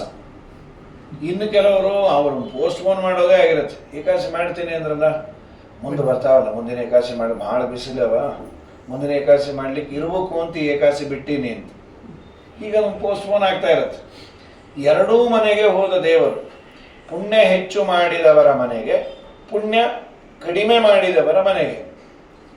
ಕಡಿಮೆ ಮಾಡಿದವರ ಮನೆಗೆ ಬಂದಾಗ ಕೃಷ್ಣ ಹಾಲು, ಮೊಸರು, ಬೆಣ್ಣೆಯನ್ನು ಅವನು ತಿನ್ಲಿಕ್ಕೆ ಶುರು ಮಾಡಿದರೆ ಆ ಮನೆಯವರು ಕೈ ಮುಗಿಯೋರಂತೆ. ಕೃಷ್ಣ, ಇಷ್ಟು ದಿನ ನಿನ್ನ ಹೆಸರಲ್ಲಿ ನಾವು ತಿಂತಾ ಇದ್ವಿ, ನಮ್ಮ ಮನೆಗೆ ಬಂದು ಕೃಷ್ಣಾರ್ಪಣ ವಸ್ತು ಅಂದ. ಅವರು ಪುಣ್ಯನೂ ಕೊಟ್ಟ, ಬೆಣ್ಣೆನೂ ಉಳಿಸ್ದ. ಅಕೃಧ್ಯತಾಂ ಕೇಶವೋ ಅನುಗ್ರಹಾಯ. ಕೋಪ ಮಾಡಿಕೊಳ್ಳದವರ ಮೇಲೆ ಕೇಶವ ಅನುಗ್ರಹ ಮಾಡಿದ. ಇದು ಶ್ರೀಮದಾಚಾರ್ಯ ಕೊಡುವ ಜಡ್ಜ್ಮೆಂಟ್ ತಾತ್ಪರ್ಯದಲ್ಲಿ. ಅಕೃಧ್ಯತಾಂ ಕೇಶವೋ ಅನುಗ್ರಹಾಯ ಶುಭಂ ಸಯೋಗ್ಯಾದಧಿಕಂ ನಿಹಂತುಂ. ಸಯೋಗ್ಯಾದಧಿಕಂ ಶುಭಂ ನಿಹಂತುಂ. ಯೋಗ್ಯತೆ ಮೀರಿ ಕೆಲವರು ಪುಣ್ಯ ಮಾಡಿದ್ರು, ಆ ಪುಣ್ಯವನ್ನ ನಾಶ ಮಾಡಲಿಕ್ಕೆ ಕೃಷ್ಣ ಏನ್ ಮಾಡ್ದ? ಸಕೃಧ್ಯತಾಂ, ಕೋಪ ಮಾಡಿಕೊಳ್ಳುವಂತೆ ಬುದ್ಧಿ ಪ್ರೇರಣೆ ಮಾಡಿ ಅವ್ರ ಮನೆಗೆ ಬಂದಾಗ ಹೆಚ್ಚಿನ ಪುಣ್ಯವನ್ನು ನಾಶ ಮಾಡಲಿಕ್ಕೆ ಬಯ್ಯೋ ಬುದ್ಧಿ ಕೊಡೋನು. ಅವ್ರ ಪುಣ್ಯನೂ ಹೋಯ್ತು, ಬೆಣ್ಣೆನೂ ಹೋಯ್ತು. ತನ್ನ ಹೊಟ್ಟೆ ತುಂಬುವ ಸಲುವಾಗಿ ದೇವರು ಬೆಣ್ಣೆ ತಿಂದದ್ದಲ್ಲ. ಯಾಕೆ ಅಂದ್ರು? ನಿಜ ಸತ್ ಸುಖಾಂಬುದಿ, ಸದಾ ಹೊಟ್ಟೆ ತುಂಬಿದ ಜ್ಞಾನಾನಂದಾತ್ಮಕವಾದ ದೇಹ ಒಂದು. ನಾವು ನೈವೇದ್ಯಕ್ಕೆ ಇಡಬೇಕಾದ್ರೆ ಅದೇ ಅಂತೇವೆ, ಕೃಷ್ಣ ಹಸಿವಾಗಿದೆ ಬಾ ಅಂತ ಯಾರಂತಾರೆ ಮಂತ್ರದಲ್ಲಿ. ಏನೋ ಅನ್ನೋದ್ರೆ ಮತ್ತೆ ನೈವೇದ್ಯಕ್ಕೆ ಹಾಕಿಟ್ರಿ. ನಾವು ಬುದ್ಧಿವಂತರೇ, ಕೃಷ್ಣ ತಿನ್ನಬಾರದು ಅಂತಾನೆ ಹಾಗೆ ಹೇಳೇ ಬಿಡ್ತೇವೆ. ಪದಾರ್ಥ ಕಮ್ಮಿಯಿಂದ ಕೆಲವು ಬಡಿಸೋ ಕಾಲಕ್ಕೆ ಅಂತಾರೆ. ನಿಮಗೆಲ್ಲಿ ಪಾಪ ಭಕ್ಷ್ಯ ಸೇರೋದೇ ಇಲ್ಲ ಅಂತ ಹೇಳ್ಕೊಂಡು ಮುಂದೆ ಹೊಟ್ಟೋಗ್ತಾರೆ ಅವ್ರು. ಅಂತ ಇಲ್ರಿ, ಹಂಗೇನಿಲ್ಲ, ಶುಗರ್ ಇರ್ತಾವ್ರಪ್ಪ, ಮತ್ತು ನಾವು ಹಾಕಿ ನಿಮ್ಮನ್ನು ಹಾಸ್ಪಿಟಲ್ಗೆ ಸೇರಿಸೋದು ನಮ್ಮಿಂದ ಯಾಕೆ ಇಲ್ರಿ, ಶುಗರ್ ಎಲ್ಲ ಒಂದು ಲೆವೆಲ್ಗೆ ಬಂದಾಗ ನೀವು ಹಾಕ್ರಿ ಅಂದರು. ಸರ್ವತಾ ಬ್ಯಾಡ್ರಪ್ಪ, ಇವರೇ ಮೊದಲು ಹೇಳೇ ಬಿಡೋದು. ನಮ್ಮ ನೈವೇದ್ಯದ ಮಂತ್ರ ಹಾಗೆ, ನಿತ್ಯ ತೃಪ್ತ ಗ್ರಹಣೇದಂ ಕೃಪಯ ಭಕ್ತವತ್ಸಲ. ನಿತ್ಯ ತೃಪ್ತನಾದ ಭಗವಂತ ಬಾರಪ್ಪ ದೇವರಂದ ಅಂತೂ ಮೊದಲೇ ಕರೆದು ಬಿಟ್ಟಿ. ಏನಂತ? ಹೊಟ್ಟೆ ತುಂಬಿದ ದೇವರೇ ಊಟಕ್ಕೆ ಬಾ ಅಂದ್ರೆ ಊಟ ಮಾಡಬಾರದು ಅಂತ. ಮತ್ತೇನ್ ಮಾಡ್ಲಿ? ಕಪಿಲಾತ್ಮಕ ದಿವ್ಯೇನ ಚಕ್ಷುಷ ತ್ವಂ ವಿಲೋಕಯ. ಕಣ್ಣಿಂದ ನೋಡು, ಮೂಗಿನಿಂದ ಆಘ್ರಾಣಿಸು, ಪರಶುರಾಮ ರೂಪದಿಂದ ಆಸ್ವಾದನೆ ಮಾಡು. ನನಗೇನು ಅಜೀರ್ಣಕ್ಕೆ ಆಗ್ತಾವೆ ಅಥವಾ ನನ್ನ ಮನಸ್ಸಿನ ಮೇಲೆ ಪರಿಣಾಮ ಬೀರುತ್ತೆ ಅದನ್ನೆಲ್ಲ ನೀನು ಎಳ್ಕೋ, ಫಿಲ್ಟರ್ ಮಾಡಿ ನೀ ಕೊಡು. ಇದೇ ನೈವೇದ್ಯದ ಪ್ರೋಸೆಸ್. ನಿತ್ಯ ತೃಪ್ತ ಗ್ರಹಣೇನಂ. ನಮ್ಮ TTD ಇಂದ ಒಂದು ದೊಡ್ಡ ಫೋಟೋ ಕೊಟ್ಟಿರ್ತಾರೆ, ಅಲ್ಲಿ ಬರೆಯೋದೇ ನಿತ್ಯ ತೃಪ್ತನಿಗೆ ನೈವೇದ್ಯ ಸಮರ್ಪಣೆ ಅಂತ. ನಮ್ಮ ಸ್ವಾಮಿಗೆ ಯಾವುದು ಹಸಿವು ಗಿಸು ಎಲ್ಲ ಯಾವುದೂ ಇಲ್ಲ. ಅದನ್ನೇ ವಾದಿರಾಜರು ಹೆಜ್ಜೆ ಹೆಜ್ಜೆಗೆ ಲಕ್ಷ್ಮೀ ಶೋಭಾನದಲ್ಲಿ ಆ ಪ್ರಳಯ ಕಾಲದಲ್ಲಿ ಆಗ ಭಕ್ಷ್ಯ ಭೋಜ್ಯಗಳುಂಟೆ, ಆಗ ಮಾಡುವ ವನ್ಹಿ ಉಂಟೆ, ಅಥವಾ ಅರ್ಪಣೆ ಮಾಡುವ ಯೋಗಿಗಳುಂಟೆ. ಯಾರಿದಾರೋ ಸ್ವಾಮಿಗೆ ಹಸಿವು ನೀರಡಿಕೆ ಇಲ್ಲ. ಹಾಗಾಗಿ ಕಳ್ಳತನ ಮಾಡಿದಂತೆ ನಾಟಕ ಆಡಿದ್ದು ಯಾಕೆ ಅಂದರೆ ಬ್ಯಾಲೆನ್ಸ್ ಶೀಟ್ ಪ್ರಿಪೇರ್ ಮಾಡಕ್ಕೆ. ಹೆಚ್ಚು ಪುಣ್ಯ ಮಾಡಿದವ್ರದ್ದು ಕಟ್ ಆಫ್ ಮಾಡಿದ, ಪುಣ್ಯ ಕಮ್ಮಿ ಮಾಡಿದವ್ರಿಗೆ ಪುಣ್ಯ ಕೊಟ್ಟ. ಇನ್ನೂ ಒಂದು, ದೇವರು ಬಂದು ನಮ್ಮ ಮನೆಯಲ್ಲಿ ಏನಾದರೂ ತೆಗೆದುಕೊಂಡು ಹೋಗಿದ್ದಾನೆ, ನಮ್ಮ ಮನೆಯ ಪದಾರ್ಥ ದೇವರಿಗೆ ವಿನಿಯೋಗ ಆಗಿದೆ ಅಂದರೆ ಅದು ಎಂದೂ ವೇಸ್ಟ್ ಅಲ್ಲೇ ಅಲ್ಲ, ಅದು ದಿ ಬೆಸ್ಟ್. ಅದು ನಮ್ಮ ಋಣ ಯಾಕೆ ಇಟ್ಕೋತಾನ್ರಿ ದೇವರು? ಮಧುರ ಸ್ವಾಮಿಗಳು ದಶಾವತಾರ ಸ್ತುತಿ ಮಾಡ್ಲಿಕ್ಕೆ ಇದೇ ಕಾರಣ ಅಂತಾರೆ. ಪಂಢರಪುರದಲ್ಲಿ ಮಧುರ ಸ್ವಾಮಿಗಳು ಇದ್ದಂದು ಮೊಕ್ಕಾಮ. ಆ ಕಾಲ ಏನು ಬೆಳೆದಲ್ಲಿಲ್ಲ. ಪಂಢರಪುರಕ್ಕೆ ಬಂದಾಗ ವಾದರಾಜರು ಇದ್ದ ಮಠದ ಒಬ್ಬ ರೈತ ಓಡಿ ಬಂದ. ಸ್ವಾಮಿ, ಏನದು ನಿಮ್ಮ ಕುದುರೆಯನ್ನು ಇಂಥ ಸಾಕೀರಿ? ಏನಾಯ್ತು? ನಮ್ಮ ಹೊಲದಾಗೆಲ್ಲ ಬಂದು ಕಡಲೆ ಇನ್ನು ಕಟಾವಿಗೆ ಬಂದಿತ್ತು, ಒಂದು 2 ದಿನ ಬಿಡಿಸೋಣ ಎಲ್ಲ ತಿನ್ಕೊಂಡು ಹೋಗಿದ್ದು. ವಾದರಾಜರು ಅಂದರು, ನಮ್ಮದು ಸರ್ಕಸ್ ಕಂಪನಿ ಅಲ್ಲಪ್ಪ, ಕುದುರೆ ಆನೆ ಎಲ್ಲ ಸಾಕಲಿಕ್ಕೆ ನೋಡ್ಕೊಂಬ ಅಂದ್ವಿ. ಈಗ ಮಠದ ಕಡೆ ಬಂತು, ಮಠದ ಒಳಗೆ ಹೋಯ್ತು, ನಾನೇ ನೋಡೀನಿ ಇಂದ ನೋಡ್ಕೊಂಬ ಅಂದ್ವಿ. ಇಡೀ ಮಠ ಹುಡುಕಿ ತಾಟಕಿ ಏನು ಮಾಡಿದ್ರು ಅವನು ನಾಯಿ ಮರಿಯೂ ಕಾಣಲಿಲ್ಲ. ಅವನಂದ, ನಾನೇ ನೋಡಿದೆ ಇಷ್ಟತ್ರ ಬಿಳಿ ಕುದುರೆ, ಈಗ ನೋಡಿದ್ರೆ ಅದಿಲ್ಲ, ಏನದು ಮ್ಯಾಜಿಕ್ಕು ಏನದು?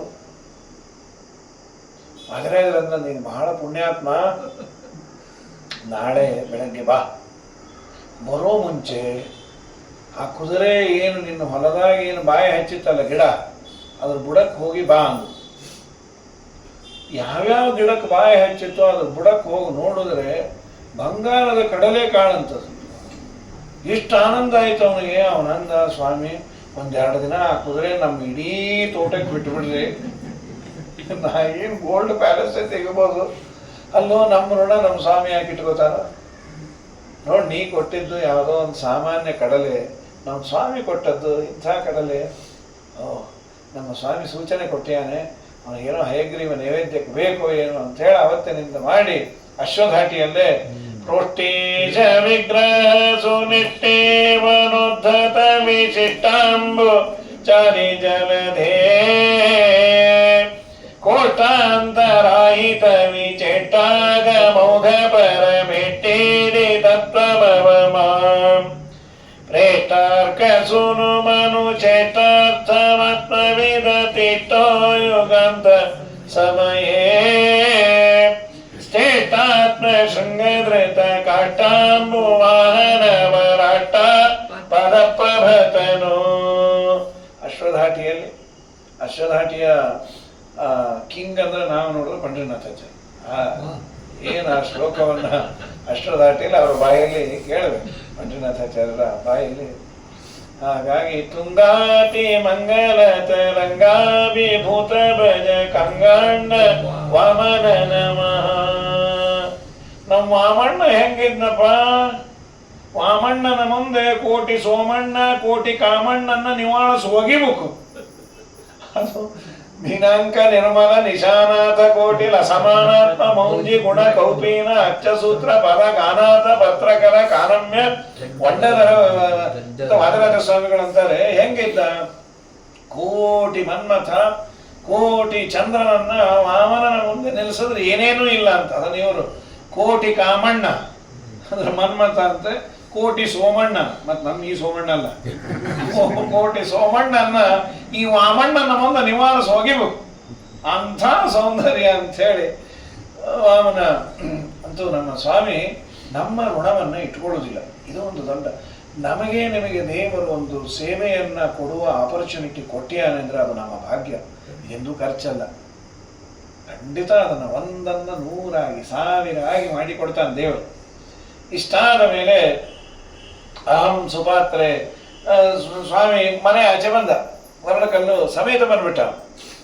ಕಟ್ಕೊಂಡೇ ಬಂದ್ಯಾನೆ. ಮನೆ ಮುಂದೆ 2 ದೊಡ್ಡ ಗಿಡ ಇತ್ತು, ಅರ್ಜುನ ವೃಕ್ಷ. ಅದರ ಮಧ್ಯದಲ್ಲಿ ಬಂದ, ಮರ 2 ಬಿಡ್ಲಿಲ್ಲ, ಹೊರಡಕಲ್ಲನ್ನು ಜೋರಾಗಿ ಎಳೆದ ಬಿದ್ದೋಯ್ತು. ಬಿದ್ದ ಕೂಡಲೇ ಇಬ್ಬರು ಎದ್ದು ಬಂದರು. ಮರದ ಮೇಲೆ ಕೂತೋರಲ್ಲ, ಮರದಂತೆ ಕೂತೋರವರು, ಮರವಾಗಿ ಕೂತೋರು. ಕುಬೇರನ ಮಕ್ಕಳು, ನಲಕೂಬರ ಮಣಿಗ್ರೀವ ಅಂತ. ನಾರದರ ಶಾಪಕ್ಕೆ ಒಳಗಾಗಿದ್ರು. ಗಂಗೆಯಲ್ಲಿ ಅವರೆಲ್ಲ ವಿಹಾರ ಮಾಡ್ತಾ ಪಾನಮತ್ತರಾಗಿ ದಿಗಂಬರರಾಗಿ ನಾರದರು ಬಂದರು. ಕಿಮ್ಮತ್ತು ಕೊಡದೆ ಬಾರ್ಲಿ ಬಿಡ್, ನಮ್ಮಪ್ಪ ರೊಕ್ಕ ಕೊಟ್ಟರೆ ಸುಮ್ಮನೆ ಇರ್ತಾನೆ, ಏನಿಲ್ಲದೇನೆ ರೊಕ್ಕ ಇದ್ದವ್ರು ಏನೇನೋ ಮಾಡ್ತಾರೆ, ಕುಬೇರನ ಮಕ್ಕಳು ಕೇಳಬೇಕಾ ಅವರು. ನಾರದರಂದ್ರು, ಪಾಪಿಷ್ಠರ ಈ ದೇಹವನ್ನು ಆನಂದ ಪಡಿಸೋದೇ ಜೀವನದ ಗುರಿ ಅಂತ ಹೇಳಿ ಪರಮಾತ್ಮನ ಪಾದೋದಕ್ಕಾದ ಗಂಗಾ, ಅದನ್ನು ಮುಟ್ಟಬೇಕಾದ್ರೆ ಸ್ನಾನ ಮಾಡಿ ಮುಟ್ಟಬೇಕು. ಅಂಥದ್ದು ನೀವು ಅದನ್ನು ವಿಹಾರಕ್ಕೆ ಬಳಸಿಕೊಂಡು ಪಾನಮತ್ತರಾಗಿ, ಅದು ಸ್ತ್ರೀಯರ ಜೊತೆಯಲ್ಲಿ ಇಷ್ಟೆಲ್ಲ ಹಾಳು ಮಾಡಿದ್ರಿ. ಒಂದು ಜನ್ಮದಲ್ಲಿ ವಸ್ತ್ರ ಇಲ್ಲದೆ ನೀವು ಸ್ನಾನ ಮಾಡಿದ್ದರಿಂದ ಇಡೀ ಜನ್ಮ ವಸ್ತ್ರ ಉಡದೇ ಇರೋ ಜನ್ಮ ಬರಲಿ ಎಂದು ಮನ ಕೂಡ್ರಿ ಅಂತ ಬೇಡ್ಕೊಂಡ್ರು. ಯಾವಾಗ ನಮ್ಮ ಉದ್ಧಾರ ಆಗುತ್ತೆ, ಕೃಷ್ಣನ ದರ್ಶನ ಆಗುತ್ತೆ ಅಂತ. ನಾರದರ ಮಾತು ಸತ್ಯ ಮಾಡಲಿಕ್ಕೆ ಕೃಷ್ಣ ಓಡಿ ಬಂದದ್ದಂತ. ನಮ್ಮ ನಾರದರ ಅಂದೇ ಯಾರ ಮತ್ತೆ ಇವ್ರನ್ನ ಉದ್ಧಾರ ಮಾಡೋಣ ಅಂತ ಅವರು ಚೆನ್ನಾಗಿ ಸ್ತೋತ್ರ ಮಾಡ್ತಾರೆ. ವಾಣಿ ಗುಣಾನು ಕಥನೆ ಶ್ರವಣೋ ಕಥಾಯಾಂ ಹಸ್ತೋ ಚ ಕರ್ಮ ಸುಮನಸ್ತವ ಪಾದಯೋರ್ನೋ ಸ್ಮೃತ್ಯಾಂ ಶಿರಸ್ತವ ಸುರ ಪ್ರವರ ಪ್ರಣಾಮೇ ದೃಷ್ಟಿಃ ಸತಾಂ ದರ್ಶನೇಸ್ತು ಭವತ್ತನೂನಾ. ನಮ್ಮಪ್ಪ, ಇವತ್ತಿನಿಂದ ನಿನ್ನಲ್ಲಿ ಬೇಡೋದಿಷ್ಟೇ, ನಮ್ಮ ಮಾತು ಏನಾದರೂ ಬಳಕೆ ಆಗುವುದಾದರೆ ನಿನ್ನ ಸ್ತೋತ್ರಕ್ಕಾಗಿ. ವಾಣಿ ಗುಣಾನು ಕಥನೆ, ನಮ್ಮ ಕಿವಿಗೆ ಬೀಳೋದಾದರೆ ನಿನ್ನ ವಾರ್ತೆ ಬಿಟ್ಟು ಬೇರೆ ವಾರ್ತೆ ಬೇಡೋ. ಶ್ರವಣೋ ಕಥಾಯ, ಕೈಗಳಿಗೆ ಏನಾದರೂ ಕೆಲಸ ಅಂದರೆ ನಿನಗೆ ಸಂಬಂಧಪಟ್ಟ ಕೈಂಕರ್ಯ ಮಾಡೋದು. ಹಸ್ತೌಚ ಕರ್ಮಸು ಮನಃ ತವ ಪಾದಯೋಹು, ನಿನ್ನ ಪಾದಾರವಿಂದಗಳಲ್ಲಿ ನಮ್ಮ ಮನಸ್ಸಿರಲಿ. ಸ್ಮೃತ್ಯಾಂ ಶಿರಸ್ಥವ, ನನ್ನ ತಲೆಯಲ್ಲಿ ಯಾವುದಾದ್ರೂ ನೆನಪು ಬಂತು ಅಂದರೆ ನಿನ್ನ ಮಹಿಮಾ ನೆನಪೇ ಬರಲಿ. ದೃಷ್ಟಿ ಸತಾಂ ದರ್ಶನೆ, ದೃಷ್ಟಿ ನಿನ್ನನ್ನು ನೋಡಿ. ಇದರ ಬೇಸ್ ಮೇಲೆ ಬೇಕಾದಷ್ಟು ಹಾಡುಗಳನ್ನು ದಾಸರುಗಳು ಮಾಡಿದ್ದಾರೆ. ದೃಷ್ಟಿ ನಿನ್ನನ್ನು ನೋಡಲಿ ಅಂತ. ನಮ್ಮ ಶ್ರೀಪಾದರಾಜರಂತೂ ಏನೇನು ಯಾವುದಕ್ಕೆ ಭೂಷಣ ಅಂದರು. ನಾಲಿಗೆಗೆ ಭೂಷಣ ನಾರಾಯಣ ನಾಮ, ಕಾಲಿಗೆ ಭೂಷಣ ಹರಿಯಾತ್ರೆಯು, ಆಲಯಕ್ಕೆ ಭೂಷಣ ತುಳಸಿ ಬೃಂದಾವನ, ವಿಶಾಲ ಕರ್ಣಕ್ಕೆ ವಿಷ್ಣು ಕಥೆ ಭೂಷಣ, ಭೂಷಣಕ್ಕೆ ಭೂಷಣ ಇದು ಭೂಷಣ. ರಂಗನ್ನ ನೋಡುವುದೇ ಕಂಗಳಿಗೆ ಭೂಷಣ, ಮಂಗಳಾಂಗಗೆ ಮಣಿವ ಶಿರಭೂಷಣ. ಶೃಂಗಾರ ತುಳಸಿ ಮಣಿ ಕೊರಳಿಗೆ ಭೂಷಣ, ರಂಗವಿಠಲ ನಿನ್ನ ನಾಮ ಅತಿ ಭೂಷಣ. ಇದು ಒಂದು ಶ್ರೀಪಾದರಾಜರದು. ಪುರಂದರದಾಸರಂತ ನಿನ್ನಲ್ಲಿ ಏನೂ ಬೇಡಂಗಿಲ್ಲ, ಇಷ್ಟು ಕೊಡು ಅಂತ. ನಾನಿನ್ನೋಡನ್ಯ ಬೇಡುವುದಿಲ್ಲ, ಎನ್ನ ಹೃದಯ ಕಮಲದೊಳು ನಿಂದಿರೋ ಹರಿಯೇ,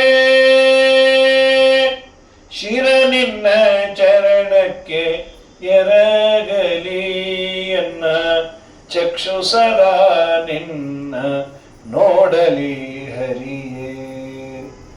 ಕರ್ಣಗೀತಂಗಳ ಕೇಳಲಿ ನಿನ್ನ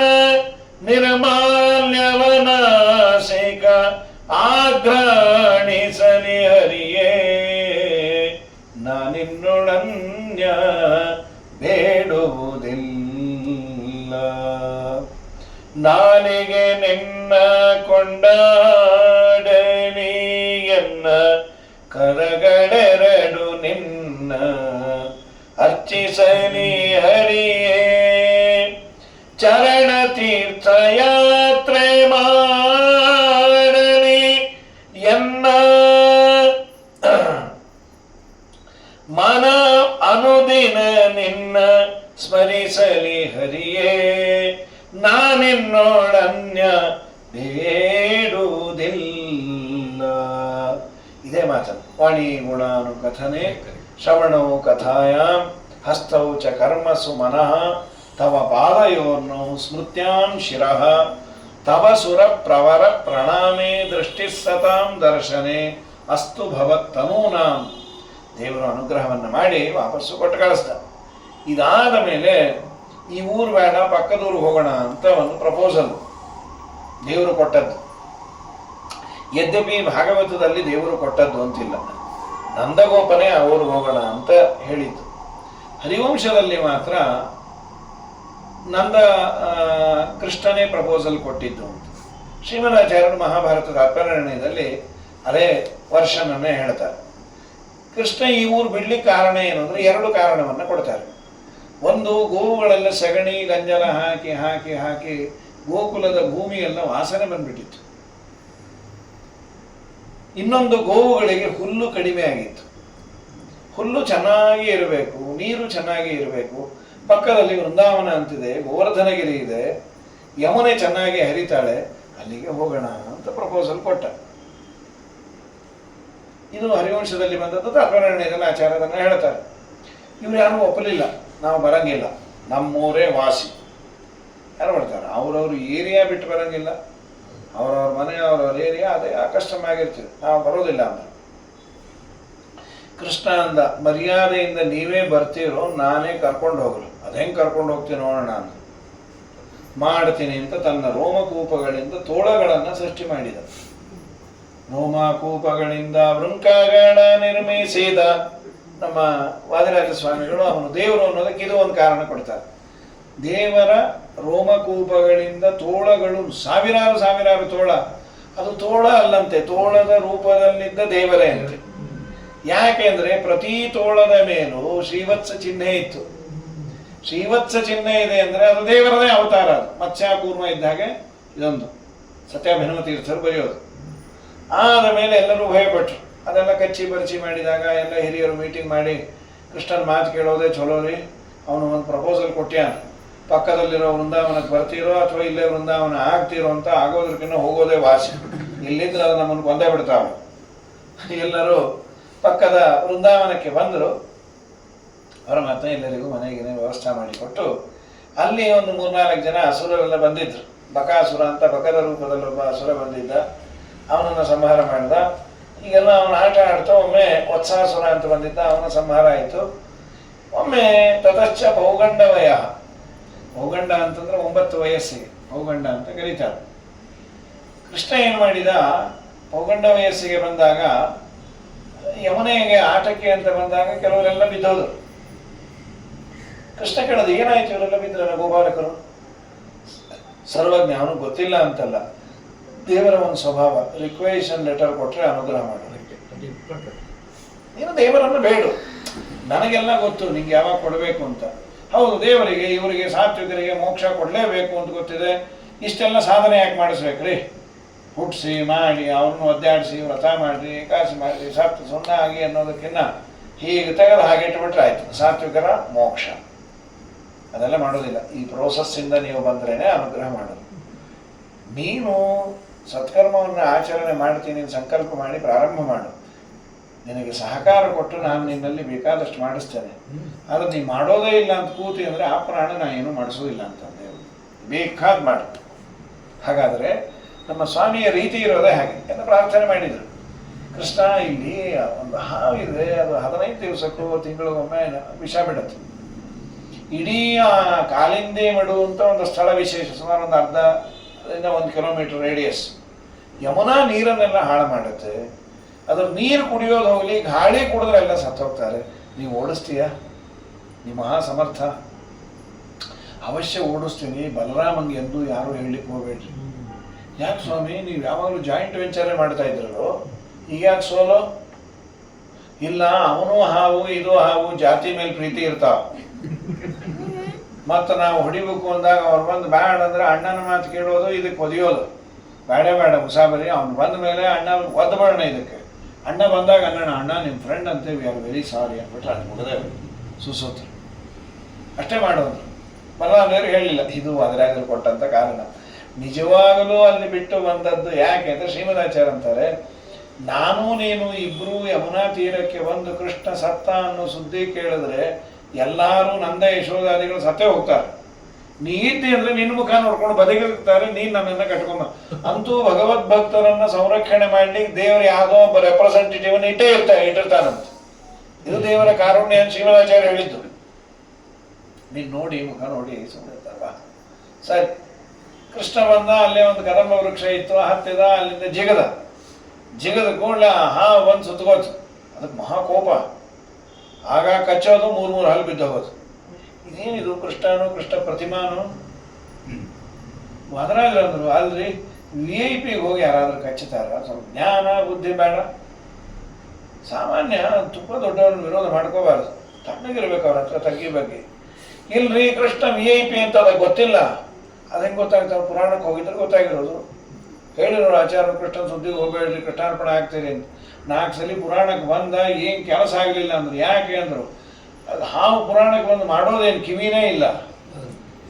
ಅದರಾದ್ರೂ ಹಾವನ್ನು ಬೈದಿಲ್ಲ, ನಮ್ಮನ್ನು ಬೈತಾರೆ. ಕಿವಿ ಇದ್ದು ಪುರಾಣ ಕೇಳಲಿಲ್ಲ ಅಂದ್ರೆ ಹಾವಿನ ಅಪ್ಪ ನೀವು ಅಂತ. ಹಾಗಾಗಿ ಕಿವಿ ಇದ್ದದ್ದಕ್ಕೆ ಸಾರ್ಥಕ ಅಂದ್ರೆ ದೇವರ ವಾರ್ತೆಯನ್ನು ಕೇಳುವಂತ.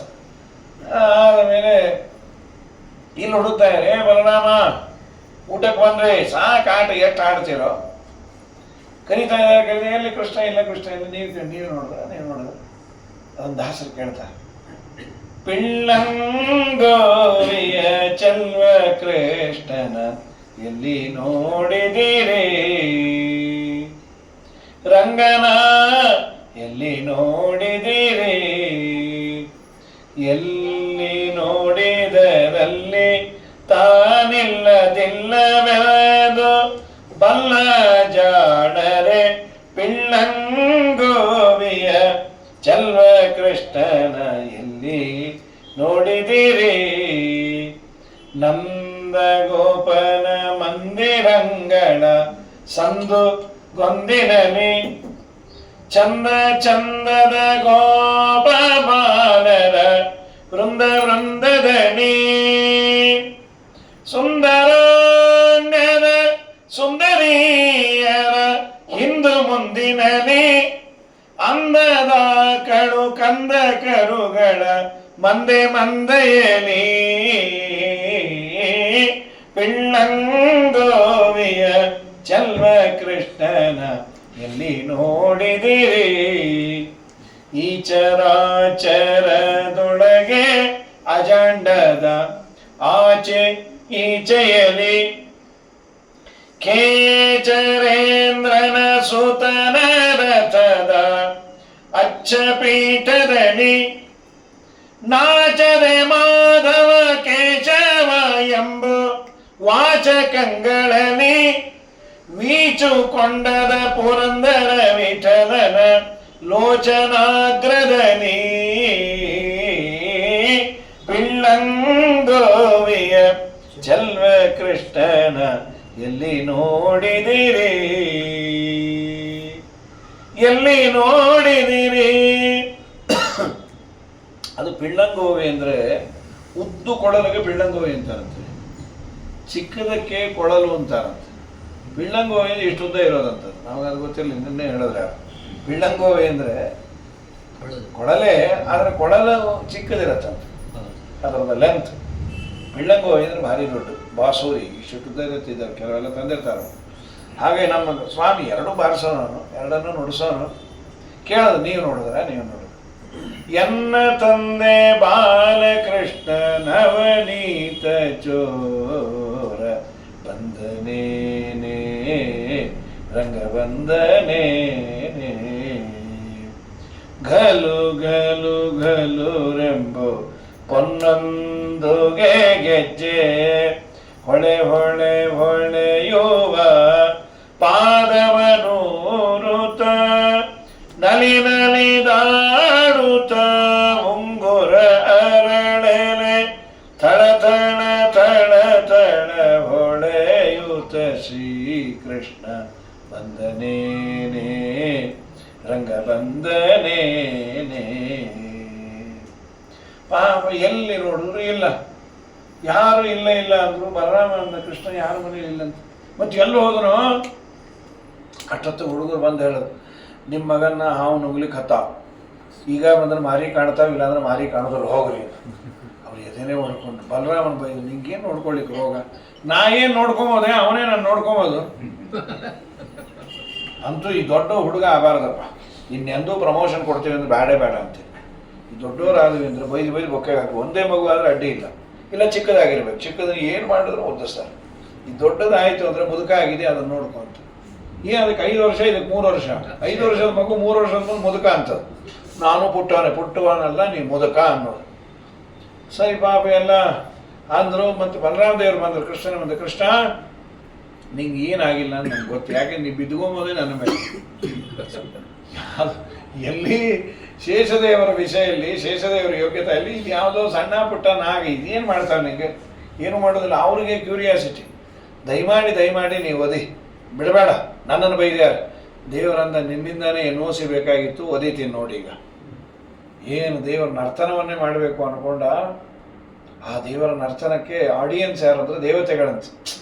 ಏನು ಕೇಳಬೇಕಂದ್ರೆ, ನಮ್ಮ ಮಕ್ಕಳು ಸ್ಕೂಲ್ ಡೇನಲ್ಲಿ ಒಂದು ಡ್ಯಾನ್ಸ್ ಮಾಡ್ತಾರೆ ಅಂದರೆ ಎಷ್ಟು ಮಕ್ಕಳ ಆನಂದ. ಅಪ್ಪ ನಮಗೆ 3 ತಿಂಗಳಿಂದ ಅವರು ಮಠ, ಜತ್ರ, ಪುರಾಣ, ಪುಣ್ಯಕಥೆ, ಸ್ನಾನ, ಪಾನ ಎಲ್ಲ ಬಿಟ್ಟು ಅವ್ರು ಪ್ರಾಕ್ಟೀಸ್ ಮಾಡಿ ಸತ್ತು ಹೋಗ್ತಿರ್ತಾರೆ.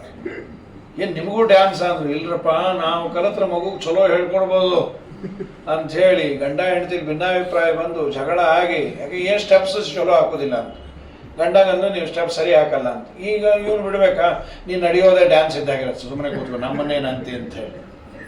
ಹೀಗಾಗಿ ನಮ್ಮ ಸ್ವಾಮಿಯ ನರ್ತನ, ಬ್ರಹ್ಮಾದಿ ದೇವತೆಗಳು ಬಂದರು. ಬ್ರಹ್ಮದೇವರು ಅಂದರು, ಸ್ವಾಮಿ ನೀ ಬರೀ ಕುಣಿದ್ರೆ ಚಲೋ ಇರೋದಿಲ್ಲ, ಪಕ್ಕವಾದ್ಯ ಬೇಕು, ಒಳ್ಳೆ ಗಾನ ಬೇಕು. ಅದಕ್ಕೆ ದೇವರನ್ನ ನಾ ಫೀಸ್ ಕೊಡಂಗಿಲ್ಲ ಅಂತ. ನೀ ಫೀಸ್ ಕೊಡಬೇಡ, ಆಪರ್ಚುನಿಟಿ ಕೊಡು. ಬ್ರಹ್ಮದೇವರು ಅಂದರು ನಾ ಮೃದಂಗ, ವಾಯುದೇವರು ಸಾಮಗಾನ ಚಲೋ ಮಾಡ್ತೀವಿ.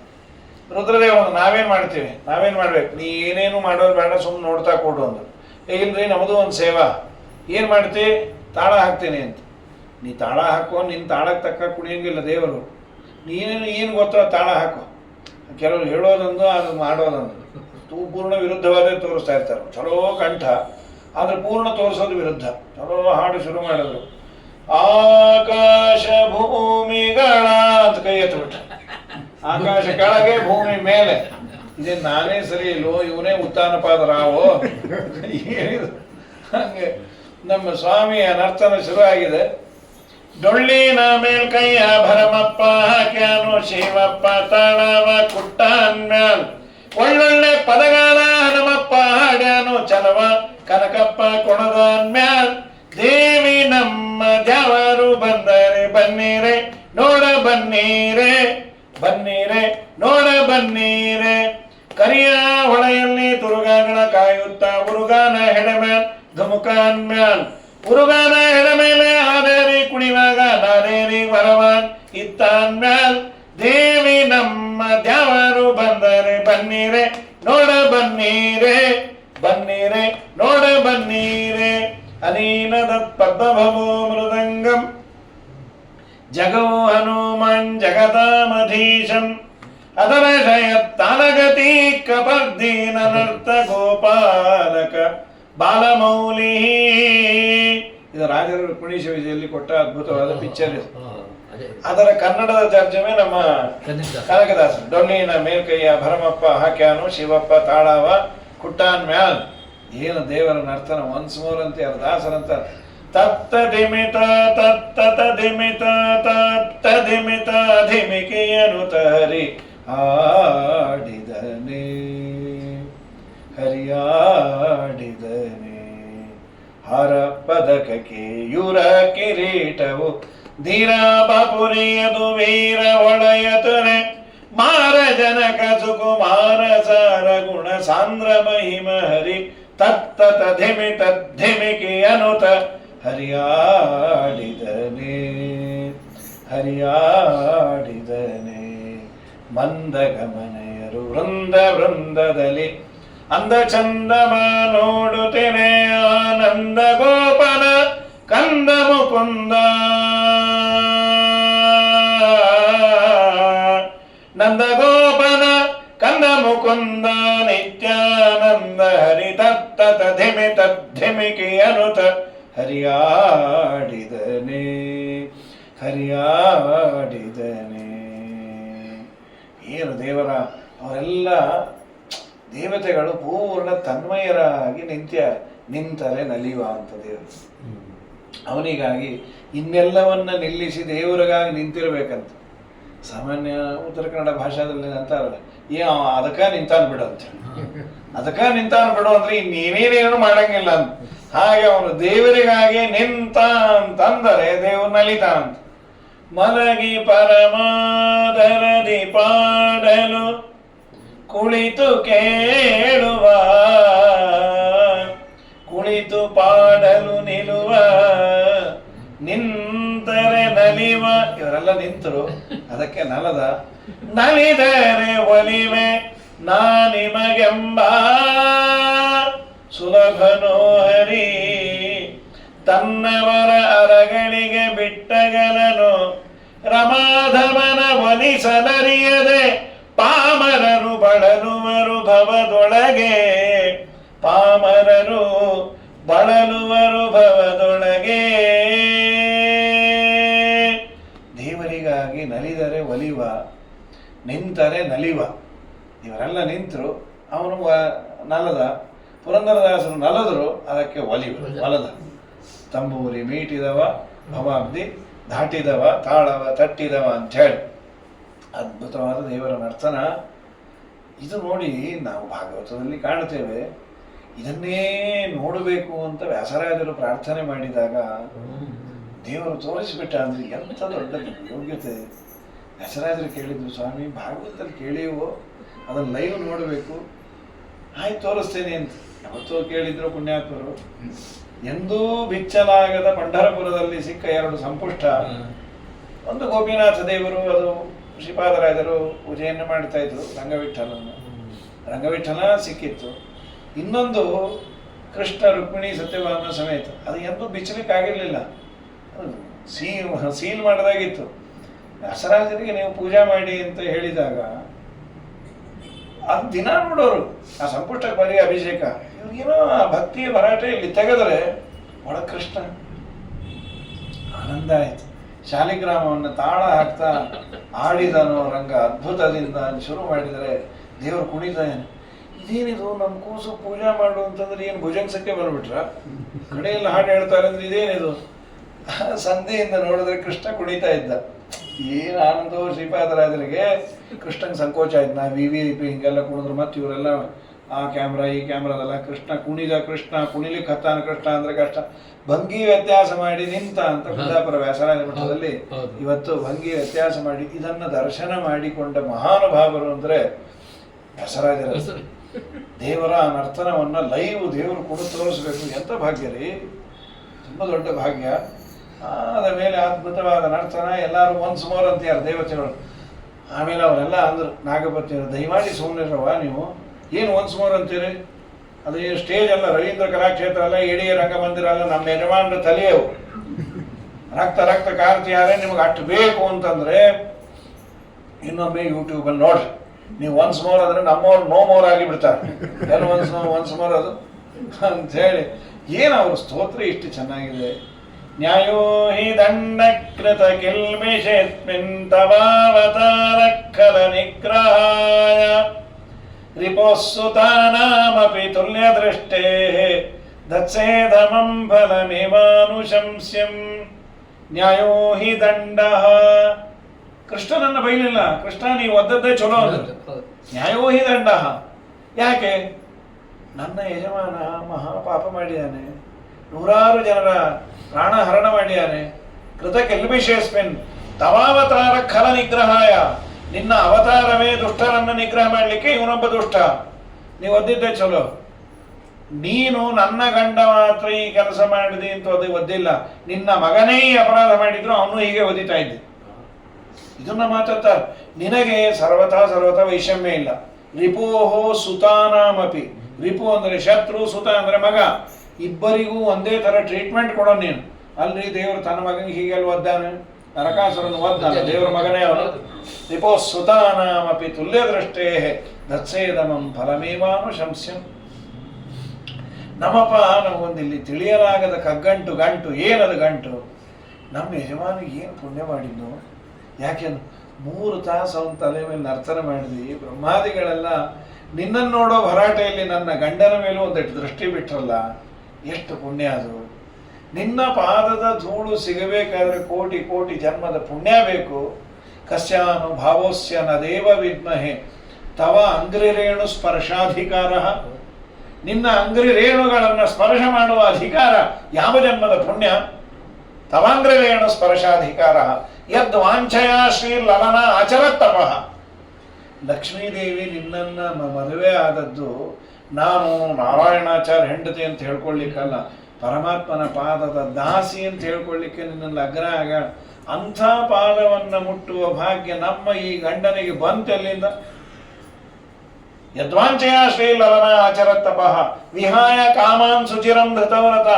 ತನ್ನನ್ನ ಬಯಸಿ ಬಂದ ಎಲ್ಲರನ್ನೂ ಪರಿತ್ಯಾಗ ಮಾಡಿ ನಿನ್ನನ್ನ ಲಗ್ನ ಆಗಿ ಆ ಪಾದವನ್ನ ಒತ್ತುತ್ತಾಳಲ್ಲ, ಲಕ್ಷ್ಮಿಯಿಂದ ವಂದ್ಯವಾದ ಪಾದ, ಬ್ರಹ್ಮಾದಿಗಳಿಗೆ ಅವರವರ ಪೋಸ್ಟನ್ನು ಕೊಡುವಂತ ಪಾದ. ಆ ಪಾದವನ್ನ 3 ತಾಸು ನನ್ನ ಗಂಡನ ಮೇಲೆ ಇಟ್ಟಿಯಲ್ಲ, ಏನು ಪುಣ್ಯ ಅದು? ಎಂಥ ಪಾವನ ಪಾದವೋ ರಂಗಯ್ಯ, ಇನ್ನೆಂಥ ಚಲುವ ಪಾದವೋ ಕೃಷ್ಣಯ್ಯ, ಇನ್ನೆಂಥ ಚಲುವ ಪಾದವೋ. ಚೆಂಡು ತರುವ ನೆಪದಿ ಕಾಳಿಂಗನು ದಂಡ ಮಾಡುವ ಧುಮುಕಿ.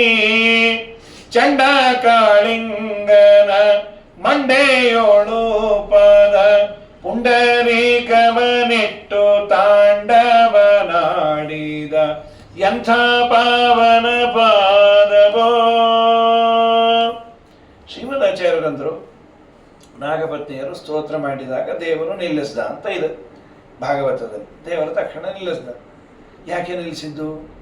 ಒದ್ದಿದ್ದೇ ಸರಿ ಅಂತ ಅವರಂದಾಗ ಇನ್ನೂ 2 ಒದಿಯೋದು ಬಿಟ್ಟು ನಿಲ್ಲಿಸಿದ್ದೆ ಯಾಕೆ? ಶ್ರೀಮದಾಚಾರ್ಯ ಅಂತಾರೆ, ನಮಗೆಲ್ಲ ಒಂದು ಪಾಠವನ್ನು ದೇವರು ತಿಳಿಸಿಕೊಟ್ಟ ಈ ಪ್ರಸಂಗದಿಂದ. ಏನದು? ನಮ್ಮ ಪ್ರಾರಬ್ಧ ಕರ್ಮಾನುಸಾರವಾಗಿ ನಾನಾ ತೊಂದರೆಗಳು ಸಂಸಾರದಲ್ಲಿರುತ್ತೆ. ಸಾಮಾನ್ಯ ತೊಂದರೆ ಬಂದಾಗ ಫಸ್ಟ್ ನಾವು ಬೈಯೋದು ದೇವರನ್ನೇ. ಎಷ್ಟು ಮಾಡಿದ್ವಿ ದೇವರು ಬಳಿ, ಏನು ಪ್ರಯೋಜನ? ದೇವರು ಹಾಳಾಗ್ಬಿಟ್ಟ ಬೇಡ್ರಿ, ನಾ ಎಷ್ಟು ಮಾಡೀನಿ, ಏನು ಮಾಡೀನಿ? ನಾ ಏನೂ ಮಾಡಿರೋದಿಲ್ಲ, ನಾ ಅದು ಮಾಡಿದೆ ಇದು ಮಾಡಿದೆ. ಶ್ರೀಮದಾಚಾರ್ಯ ಅಂತ ನಿನ್ನ ಕರ್ಮವನ್ನು ನೀನು ಅನುಭವಿಸಬೇಕಾದ್ರೆ ಹರಿಗುಣಗಳನ್ನು ನಿಂದೆ ಮಾಡಬೇಡ. ಅವನು ಮಾಡಿ ಚಲೋ ಆಯ್ತು ಅನ್ನು. ದಂಡೋಪಿ ಭಗವಚ್ಚೀರ್ಣೋ ಮಮೈಷೋ ಅನುಗ್ರಹ ಕೃತಃ. ದೇವರು ಈ ದಂಡನೆಯನ್ನ ಕೊಟ್ಟದ್ದು ನನ್ನ ಮೇಲೆ ಅನುಗ್ರಹ ಮಾಡದ ಅನ್ನು. ಇತಿ ಭಕ್ತ್ಯ ಚಿಂತಯತಾಂ. ಯಾರು ಭಕ್ತಿಯಿಂದ ಅದನ್ನು ಅಕ್ಸೆಪ್ಟ್ ಮಾಡ್ತಾರೆ, ಶುಭಕಾರಿ ಭವತ್ಯಲ್ಲ, ಇದು ಬ್ಲೆಸ್ಸಿಂಗ್ ಇನ್ ಡಿಸ್ಗೈಸ್ ಅಂತ ಒಳ್ಳೆಯದರಲ್ಲಿ ಪರ್ಯವಸಾನ ಆಗುತ್ತದೆ. ಹಾಗೂ ದೇವರನ್ನು ನಿಂದೆ ಮಾಡಿದರೆ ಹೆಚ್ಚಾಗುತ್ತೆ.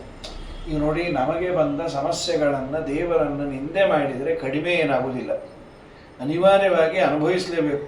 ಅನುಭವಿಸೋದೇ ಗ್ಯಾರಂಟಿ ಅಂತಂದಾಗ ದೇವರನ್ನು ಬೈದು ಇನ್ನೊಂದಿಷ್ಟು ಪಾಪ ಕಟ್ಕೊಂಬೋದಕ್ಕಿನ್ನ ಸ್ವಾಮಿ ಅನುಭವಿಸೋ ಶಕ್ತಿ ಕೊಡು, ನಿನ್ನನ್ನು ಬೈದೇ ಇರೋ ಬುದ್ಧಿ ಕೊಡು ಅಂತ ದೇವರನ್ನು ಬೇಡಿಕೋ. ಹೌದು, ನನಗೆ ಸಮಸ್ಯೆ ಬಂದಾಗ ದೇವರನ್ನು ಸ್ತೋತ್ರ ಮಾಡಿದರೆ ಆ ಇಂಟೆನ್ಸಿಟಿ ಕಮ್ಮಿ ಆಗುತ್ತೆ ಅನ್ನೋದಕ್ಕೆ ಎಕ್ಸಾಂಪಲ್ ಬೇಕಲ್ಲ, ಅಂದರೆ ಇದೇ ಎಕ್ಸಾಂಪಲ್. ಅಂದ್ರೆ ರಕ್ತ ವಾಂತಿ ಮಾಡ್ತಾ ಇದ್ದ ನಾಗ, ಆದರೆ ನಾಗಪತ್ನಿಯರು ಬಂದಾಗ ಅವರು ಬೈದೇ ಸ್ತೋತ್ರ ಮಾಡಿದ್ದಕ್ಕೆ ದೇವರು ಉದ್ಧಾರ ಮಾಡಿದ. ಇಷ್ಟಲ್ಲದೆ ಅವನು ಬಾಲ ಎತ್ತಿ ಹಿಡಿದಿದ್ದ ಅಂತಿದ್ರು. ಕಾಳಿಂಗ ಮರ್ದನ ಕೃಷ್ಣ ಅಂದ್ರೆ ಬಾಲ ಎತ್ತಿ ಹಿಡಿದಿರೋದು. ಶ್ರೀಮದಾಚಾರ್ಯರು ಉಡುಪಿ 2 ಮಹಾಸಂಸ್ಥಾನ ಕೊಟ್ಯಾರ. ಒಂದು ಹದಮಾರು ಮಠಕ್ಕೆ, ಇನ್ನೊಂದು ಕೃಷ್ಣಾಪುರ ಮಠಕ್ಕೆ ಕಾಳಿಂಗ ಮರ್ದನ ಕೃಷ್ಣನೇ ಕೊಟ್ಯಾರ. ಆ 2 ಕೃಷ್ಣನ ಕೈಯಲ್ಲೂ ಬಾಲ ಇದೆ. ಯಾಕೆ ಬಾಲ ಎತ್ತಿ ಹಿಡ್ದ? ನಮ್ಮ ವಾದರ ಸ್ವಾಮಿಗಳಂದು 2 ಕಾರಣ. ಒಂದು, ನಮ್ಮ ಸ್ವಾಮಿ ನಿರಪರಾಧಿಗಳಿಗೆ ಎಂದೂ ಶಿಕ್ಷಾ ಕೊಡಂಗಿಲ್ಲ. ವಿಷಕಾರಿದ್ದು ಬಾಯಿ, ಅದಕ್ಕೆ ಒದ್ದ. ವಿಷಕಾರದೇ ಇದ್ದದ್ದು ಪಾಪ ಬಾಲ ಎಲ್ಲೋ ಮೂಲೆಯಲ್ಲಿ ಇತ್ತು, ಅದಕ್ಕೆ ಎತ್ತು ಹಿಡಿದಂತ ಬಾರವ ಬಾಲ ನೀನು ಬಾ ಅಂತ. ಇದು ಒಂದು ಕಾರಣ. ಇನ್ನೊಂದು ಬಾಲ ಯಾಕೆ ಎತ್ತು ಹಿಡಿದಿದ್ದು ಅಂದರೆ, ಸಾಮಾನ್ಯವಾಗಿ ದೇವರು ನರ್ತನ ಮಾಡಿದಾಗ ದೇವರ ಪಾದದ ಚಿಹ್ನೆಗಳು ಅವನ ಮೇಲೆ ಮೂಡ್ತು. ಅದು ಎಂದೂ ಹೋಗುವುದಿಲ್ಲ, ಟ್ಯಾಟೂ ಇದ್ದಾಗ ಆಯ್ತು. ನನ್ನ ಚಿಹ್ನೆ ಇದ್ದವನಲ್ಲಿ ವಿಷ ಇತ್ತು ಅಂದರೆ ಮಂದಿ ನನ್ನನ್ನು ಬೈತಾರೆ. ದೇವರು ಭಕ್ತ ಆದರೂ ಅಯೋಗ್ಯ, ಅವನು ಬಿಡಲಿಲ್ಲ, ದೇವ್ರಿಗೂ ಶಕ್ತಿ ಇಲ್ಲ, ಇವನು ನೋಡ್ರಿ ಅಂತಂತಾರೆ. ಅದಕ್ಕೆ ನಾ ಏನು ಮಾಡ್ತೀನಿ, ಇವನಲ್ಲಿ ವಿಷಾನೇ ಇರಬಾರ್ದು, ಅದಕ್ಕೆ ಎಲ್ಲ ವಿಷ ಹೊರಗೆ ಹಾಕ್ತೇನೆ. ಚೀಲದಲ್ಲಿರುವ ಪದಾರ್ಥವನ್ನೆಲ್ಲ ಪೂರ್ಣ ಹೊರಗೆ ಹಾಕ್ಬೇಕಾದ್ರೆ ಚೀಲನ್ನೇ ಉಲ್ಟಾ ಮಾಡಿದಾಗ ದೇವರ ಹಾವನ್ನ ಮೇಲೆ ಹೀಗೆ ಜಗನ್ನಂತ, ನಿನ್ನಲ್ಲಿ ಇನ್ನೇನೇನೇನೋ ಇರಬಾರ್ದು ಅಂತ. ಆ ಎಳೆದಿದ್ದರಿಂದ ಎಲ್ಲ ವಿಷ ಆಚೆ ಬಂತೋ ಏನೋ ಅನ್ನುವಂತೆ ಇತ್ತು ಅಂತ ವ್ಯಾಖ್ಯಾನಕಾರರಂದರು. ಚೀಲದ್ದಕ್ಕಿಂತ ನಾವು ಇವತ್ತು ಕೊಡೋದಾದ್ರೆ ಎಣ್ಣೆ ಪ್ಯಾಕೆಟ್ ಕೊಡಬಹುದು. 1 ಲೀಟ್ರ್ ಸಫೋಲೋನೋ ಪಪೋಲೋನೋ ತಂದು ಅದನ್ನು ಕಟ್ ಮಾಡಿ ಪಾತ್ರೆಗೆ ಹಾಕೊಂಡ್ವಿ ಅಂದರೆ ಇನ್ನೊಂಚೂರು ಉಳಿತಾವೆ. ಅದು ಹಂಗೆ ವೇಸ್ಟ್ ಮಾಡಬಾರ್ದು. 120 ರೂಪಾಯಿ kg, 150 ಎಲ್ಲ ಇರ್ತಾವೆ ಅಂತ ಹೇಳಿ ಸೇವ್ ಆಯಿಲ್, ಸೇವ್ ಇಂಡಿಯಾ ಅಂತ ಒಂದು 2-3 ಸಲಿನೋ 10 ಸಲಿನೋ ಅದನ್ನು ಎಳೆದು, ಅಂತೂ ಇನ್ನೊಂಚೂರು ಉಳಿಯತ್ತಾಗೋದಿಲ್ಲ ಅದನ್ನು ಎಳಿಲಿಕ್ಕೆ, ಎಷ್ಟೇ ಹೇಳಿದ್ರೂ ಆಗೋದಿಲ್ಲ. ಕಡೆಗೆ ಇನ್ಯಾರು ಅಂದರು, ಅದನ್ನು ನಾವು ಬಳಸಬಹುದು. ಹೆಂಗರಲ್ಲ, ನೀವು ಅದನ್ನು ಎಳಿಲಿಕ್ಕೆ ಹೋಗಬೇಡ್ರಿ, ಕತ್ರಿ ತೊಗೊಂಡು ಅದನ್ನು ಕಟ್ ಮಾಡಿ ಅದರ ಮೇಲೆ ತಾಲಿಪಟ್ಟು ತಟ್ರಿ. ತಾಲಿಪಟ್ಟು ಅಂದರೆ ಇಲ್ಲಿ ಬೆಂಗಳೂರಲ್ಲಿ ಗೊತ್ತಾಗೋದು ರೊಟ್ಟಿ, ತಾಲಿಪಟ್ಟು ತಟ್ರಿ. ನೀವು ಎಳೆಯೋದೇ ಬೇಡ, ಅದೇ ಎಳ್ಕೋತ. ಇದು ಚಲೋ ಅಂದ್ರೇನು, ಇವರು ಅದನ್ನು ತಾಲಿಪಟ್ಟು ಅದು ಹೆಂಚ ಮೇಲೆ ಇಟ್ಟು ನೋಡು, ಅದು ಇಟ್ಟರು ಟಿ ವಿ ನೋಡ್ತಾ ಕೂತ್ಬಿಟ್ರು. ಸೀರಿಯಲ್ ಮಂಗಳದ ದಿನ ಅದು ಏನು ಪೂರ್ಣ ನೋಡ್ತಾರೆ, ಅದ್ರಿಗೆ ಕವರು ಕರಗೋಗಿ ಅದರ ಬೆರಚೋಯ್ತು. ಮೊದಲನೇ ವಿಕ್ಟಿಮೆ ಗಂಡ, ಒಂದೇ ಸದಾನಂದಂ ವಾಸುದೇವಂ ನಿರಂಜನಂ ಅಂತ ಹೇಳಿ ಅವ್ರಿಗೆ ಹಾಕೋದು ರೊಟ್ಟಿ. ಇದೇನಿದು ಪ್ಲಾಸ್ಟಿಕ್ ವಾಸನೆ ಬರ್ಲಿಕ್ಕೆ ಹತ್ತಾವ, ಎಲ್ಲೆಲ್ಲಿ ಏನು ತಿಂದು ಬಂದಿರ್ತೀರೋ ನೀವು, ಇನ್ನೀ ಏನೇನು ವಾಸನೆ ಬರಬೇಕು. ಪಾಪ ಅವಳು ಬೈದು ಅವನು ತಾನೇ ಸರಿ ಇಲ್ಲ ಅನ್ಕೊಂಡ್ಬಿಟ್ಟಿದ್ದ. ಕಡೆ ಆಮೇಲೆ ಅವಳನ್ನು, ಹೌದು ಇವತ್ತು ಪಕ್ಕದ ಮನೆ ಹಾಕಿ ಹೇಳಿದ ತಾಲಿಪಟ್ಟು ಮಾಡಿದ್ದೆ, ಆ ಪೇಪರಲ್ಲಿ ನೋಡಿದ್ರು ಇದು ಕರ ಕೂತಿತ್ತು. ಆಮೇಲೆ ಬಂದಂದು ಇಲ್ರಿ ಅದು ಕರಗಿದೆ, ಪ್ಲಾಸ್ಟಿಕ್ಕಿನ ವಾಸನೆ ಅದಕ್ಕೆ ಬಂದದ್ದು. ರೊಟ್ಟಿ ಏನಾಗಂಗಿಲ್ಲ, ಇದು ಹೊಸ ರುಚಿ ಅಂದವ್ರು. ಏನೇನು ಆಗೋಗಿಲ್ಲ, ಬೆಂಗಳೂರು ಆಕಳ ಎಲ್ಲ ಪ್ಲಾಸ್ಟಿಕ್ ತಿಂದ ಹಾಲು ಕೊಡೋದು, ಅದು ಗೋವು, ನೀವು ಬ್ರಾಹ್ಮಣ. ಅದನ್ನೇ ವೇದದಲ್ಲಿ ಹೇಳಿರೋದು, ಗೋ ಬ್ರಾಹ್ಮಣ ಹಿತಾಯತ ಯಾವುದು ಅಂದರೆ ಈ ಪ್ಲಾಸ್ಟಿಕ್ ಅಂತ ಹೇಳಿ. ಹೀಗೆ ಇದನ್ನು ಮೊದಲು ಸಂಪ್ರದಾಯ ಪ್ರವರ್ತಕ ನಮ್ಮ ಸ್ವಾಮಿ ಹೇಳೋದು ಉದ್ಧಾರ ಮಾಡಿದ. ಆಮೇಲೆ ನೀವಿಲ್ಲಿರಬೇಡ್ರಿ, ವಾಪಸ್ ಹೋಗ್ರಿ. ಕೃಷ್ಣ ಬಂದ, ಏನು ಆನಂದವೋ ಯಶೋಧ ನಂದಗೋಪ ಊರವರೆಲ್ಲ ಎತ್ತಿ ಮುದ್ದಾಡಿ ಕೃಷ್ಣನ್ ಕೇಳ್ಕೊಂಡು, ನೀ ಎಲ್ಲೂ ಹೋಗಬೇಡೋ, ಮನೇಲೇ ನಿಂಗೆ ಏನು ಬೇಕೆಲ್ಲ ಕೊಡ್ತೀನಿ. ಮನೆಯೊಳಗಾಡೋ ಗೋವಿಂದ, ನೆರೆ ಮನೆಗಳಿಗೆ ಹೋಗುವೆಯೋ ಮುಕುಂದ, ಮನೆಯೊಳಗಾಡೋ ಗೋವಿಂದ. ನೊಸಲಿಗೆ ತಿಲಕವ ನಿಡುವೆ, ಅಚ್ಚ ಹೊಸ ಬೆಣ್ಣೆಯ ನಿಕ್ಕಿ ಕಜ್ಜಾಯ ಕೊಡುವೆ, ಹೊಸ ಆಭರಣಗಳ ನೀಡುವೆ ಮುದ್ದು ಹಸುಳೆ ನಿನ್ನನು ನೋಡಿ ಸಂತೋಷ ಪಡುವೆ, ಮನೆಯೊಳಗಾಡು ಗೋವಿಂದ. ದೇವರಂದ ನಾ ಮನೆಯಲ್ಲೇ ಇದೇನಲ್ಲ, ಅಲ್ಲೂ ಇಲ್ಲಿ ಯಮನ ತೀರಕ್ಕೆ ಬಂದು ಮನೆ ಅಂತೀಯಲ್ಲ, ಯಮನ ಏನದು ನಮ್ಮನೆ ಸಂಪು ಒಂದ ಹೆಂಗಾಗ್ತಾವ, ನಮ್ಮನೆಯಲ್ಲೋ ಈ ಸಂಪೆ, ಅಲ್ಲೇ ಇಡೀ ಬ್ರಹ್ಮಾಂಡವೇ ನಮ್ಮನೆ, ಯಾರು ಎಲ್ಲ ಬೇಕಾದ್ರೂ ಹೋಗ್ಬೋದು. ನಾ ಮನೆ ಬಿಟ್ಟು ಹೋಗಂಗೆ ಇಲ್ಲ, ಯಾಕೆಂದ್ರೆ ಎಲ್ಲಾನು ನನ್ನ ಮನೆಯೇ, ನಾ ಬಿಟ್ಟು ಎಲ್ಲ ಹೋಗ್ಲಿ. ಹೀಗೆ ಪರಮಾತ್ಮ ನಾನಾ ಲೀಲೆಗಳನ್ನು ಅಲ್ಲಿ ತೋರಿದ. ಅವತ್ತು ರಾತ್ರಿ ಅಲ್ಲೇ ಮಲಗಿಬಿಟ್ರು, ತ್ರಾಸಾಗಿತ್ತು, ಎಲ್ಲರೂ ಸಂತೋಷವಾಗಿತ್ತು. ಅಲ್ಲಿ ಮಲಗಿದಾಗ ಇದ್ದಕ್ಕಿದ್ದಾಗೆ ಕಾಡಿಗಿಚ್ಚು ಬಂತು. ಕೃಷ್ಣ ಅಂದರು, ಏನು ದಯಮಾಡಿ ಏನಾದರೂ ನಮ್ಮನ್ನು ರಕ್ಷಣೆ ಮಾಡು, ನೀವೇನು ಕಾಳಜಿ ಮಾಡಬೇಡ್ರಿ, ನೀವೆಲ್ಲ ಈ ಕಣ್ಣು ಮುಚ್ಚ್ರಿ, ಇನ್ನು 2 ನಿಮಿಷ ಪರ್ಮನೆಂಟಾಗಿ ಮುಚ್ಚುತ್ತೀವಿ ಅಂದರು. ಈ ಬಾಯಿ ಮುಚ್ಚರಿ ಅಂದ. ಕಣ್ಣು ಮುಚ್ಚಿ ಕಣ್ಣು ತೆಗೆಯೋದ್ರಲ್ಲಿ ಕಾಡಿಗಿಚ್ಚನ್ನು ಕೊಡ್ದ. ಅಲ್ರಿ ಕಾಡಿಗಿಚ್ಚು ಯಾಕೆ ಕೊಡ್ದ? ಅದ್ರಾಗಂದ್ರು ಕಾಡ್ಗಿ ಚಾ ಕೂಡದ ಅಂದ್ರೆ ಬೆಳಗ್ಗೆ ಥಂಡಿಲಿ ಆಡಿದ್ದ, ಭಾಳ ಥಂಡಿ ಇದ್ರೆ ನೀವು ಕಾಫಿ ಕುಡಿತೀರಿ, ನಮ್ಮ ದೇವ್ರ ಮಡಿ ಭಾಳ ಅಂತ ಹೇಳಿ ಕಾಡ್ಗಿಚ್ಚ ಕುಡ್ದ ಅಂತ. ಕಾಡ್ಗಿಚ್ಚು ನುಂಗಿದ ಕೃಷ್ಣನ ಮಹಿಮೆಯ ಹೊಗಳಲಿ ಹಿಗ್ಗಲಿ ಸರ್ವ ಜನ, ಹುಸಿ ನುಡಿಯಾಡಲು ಸ್ತೋತ್ರವ ಮಾಡಲು ಇನಿತು ಒಪ್ಪದು ನಮ್ಮ ಮನ. ವೇದವೇ ಹೇಳಿದೆ ಅಗ್ನೇಂದ್ರರಿಗೆ ಜನ್ಮವನಿತ್ತಿದೆ ಹರಿವದನ. ಅಗ್ನಿಯು ತಂತಾನೆ ಹುಟ್ಟೂರಿಗೋಗಲು ಕೃಷ್ಣನ ಮಹಿಮೆ ಇದೇನು ಘನ. ಕಾಡ್ಗಿಚ್ಚನ್ನ ಕುಡಿದದ್ದು ನೀವು ಹೊಗಳ್ಕೊಡ್ರಿ, ನಮಗೇನಿಲ್ಲ ಅಂದ್ರು. ಅದ್ರಾಗ ಯಾಕ್ರಿ? ಅಗ್ನಿ ಹುಟ್ಟಿದ್ದೇ ದೇವರ ಬಾಯಿಂದ, ಮುಖಾದಿಂದ್ರಶ್ಚ ಅಗ್ನಿಶ್ಚ ಪ್ರಾಣಾದ್ವಾಯುರಜಾಯತ. ಏನೋ ಲಾಂಗ್ ವೀಕೆಂಡ್ ಅಂತ ವಾಪಸ್ಸು ತನ್ನ ತವರು ಮನೆಗೆ ಹೋದ. ಇದೇನು ದೊಡ್ಡದು? ಅಗ್ನಿ ಎಲ್ಲಿಂದ ಬಂದಿದ್ದ ಅಲ್ಲಿಗೆ ಹೋದ. ಹಾಗಾಗಿ ವರ್ಕ್ ಫ್ರಮ್ ಹೋಮ್ ಅಂತ ಅಲ್ಲೇ ಕೂತ್ ಮಾಡ್ತೀನಿ ಅಂತ ಕೂತು, ಇದೇನು ದೊಡ್ಡದು ಅಂದ್ರೆ. ಇದಾದ ಮೇಲೆ ಊರಲ್ಲೆಲ್ಲ ಸುದ್ದಿ, ಬೆಂಕಿ ನುಂಗಿದ ಕೂಸು, ಬೆಂಕಿ ತಿಂದು ಕೂಸು ಅಂತ ಹೊಗಳಲಿಕ್ಕೆ ಶುರು ಮಾಡ್ಯಾರೆ. ಮಾರನೇ ದಿವಸ ಮತ್ತೆ ದೇವರ ಲೀಲೆಗಳನ್ನೇ ಗೋಪಿಕಾಶ್ರಯರು ವೇಣುನಾಥದ ಬಗ್ಗೆ ಆಡ್ತಾರೆ. ಏನು ಪುಣ್ಯ ಮಾಡಿತ್ತು ಆ ಬಿದಿರು ಕಡ್ಡಿ, ಸದಾ ದೇವರ ತುಟಿ ಹತ್ರ ಇರೋ ಅಮೃತವನ್ನು ಪಾನ ಮಾಡುತ್ತೆ ಅಂದಾಗ ಶ್ರೀಮದಾಚಾರ್ಯಂದ್ರು, ಜಡವಾದ ಪದಾರ್ಥಕ್ಕೆ ಅಂತ ಸೌಭಾಗ್ಯವನ್ನು ಲಕ್ಷ್ಮೀದೇವಿ ಬಿಟ್ಕೊಡ್ತಾ ಇರಲಿಲ್ಲ. ಶ್ರೀದೇವಿ ವೇಣುಮಾವಿಶ್ಯರೇ ಮೇ ಕೃಷ್ಣ ಮುಖಾಂಬುಜೆ ಪಪೌಚ ತದ್ಗತಂ ಗೀತಂ ಸುರಾಹ ಇತರ ಭಾಂಡಗಾಹ. ಪರಮಾತ್ಮ ವೇಣುನಾದವನ್ನ ಮಾಡಲಿಕ್ಕೆ ಇಲ್ಲೇನಾದ್ರೂ ಇಟ್ಟುಕೊಂಡ ಅಂದ್ರೆ ಲಕ್ಷ್ಮೀದೇವಿ ವಕ್ಷಸ್ಥಳದಿಂದ ಹಾರಿ ಪರಮಾತ್ಮನ ತುಟಿ ಹತ್ತಿರ ಇರುವ ರಂಧ್ರದಲ್ಲಿ ಕೂತು ಬಿಡೋರಂತೆ. ಸ್ವಾಮಿ ನೇನುಣ್ಣಾನು ನೇನೇ ತಾಗುತ್ತಾ, ನಾ ಇಲ್ಲಿ ನಾನೇ ಕುಡಿಬೇಕು, ಮತ್ತಾರಿಗೂ ಕೊಡಂಗಿಲ್ಲ. ಇತರ ದೇವತೆಗಳಂದ್ರು, ನಾವೆಲ್ಲ ಎಲ್ಲಿರೋದು? ನೀವೆಲ್ಲ ದೇವರ ಮೈಮೇಲಿನ ಆಭರಣದ ರೂಪದಲ್ಲಿ ಕೂತು ಬೇಕಾದ್ರೆ ಆಸ್ವಾದನೆ ಮಾಡ್ರಿ ಅಂತ ಈ ದೇವರ ವೇಣುನಾಥದ ಬಗ್ಗೆ ವರ್ಣನೆ ಮಾಡ್ತಾರೆ. ನಾಳೆ ದಿವಸ ಮುಂದಿನ ಭಾಗ ನೋಡಿ. ಹರೇ ನಮಃ. ಶ್ರೀಕೃಷ್ಣ ಪರಮಸ್ತು.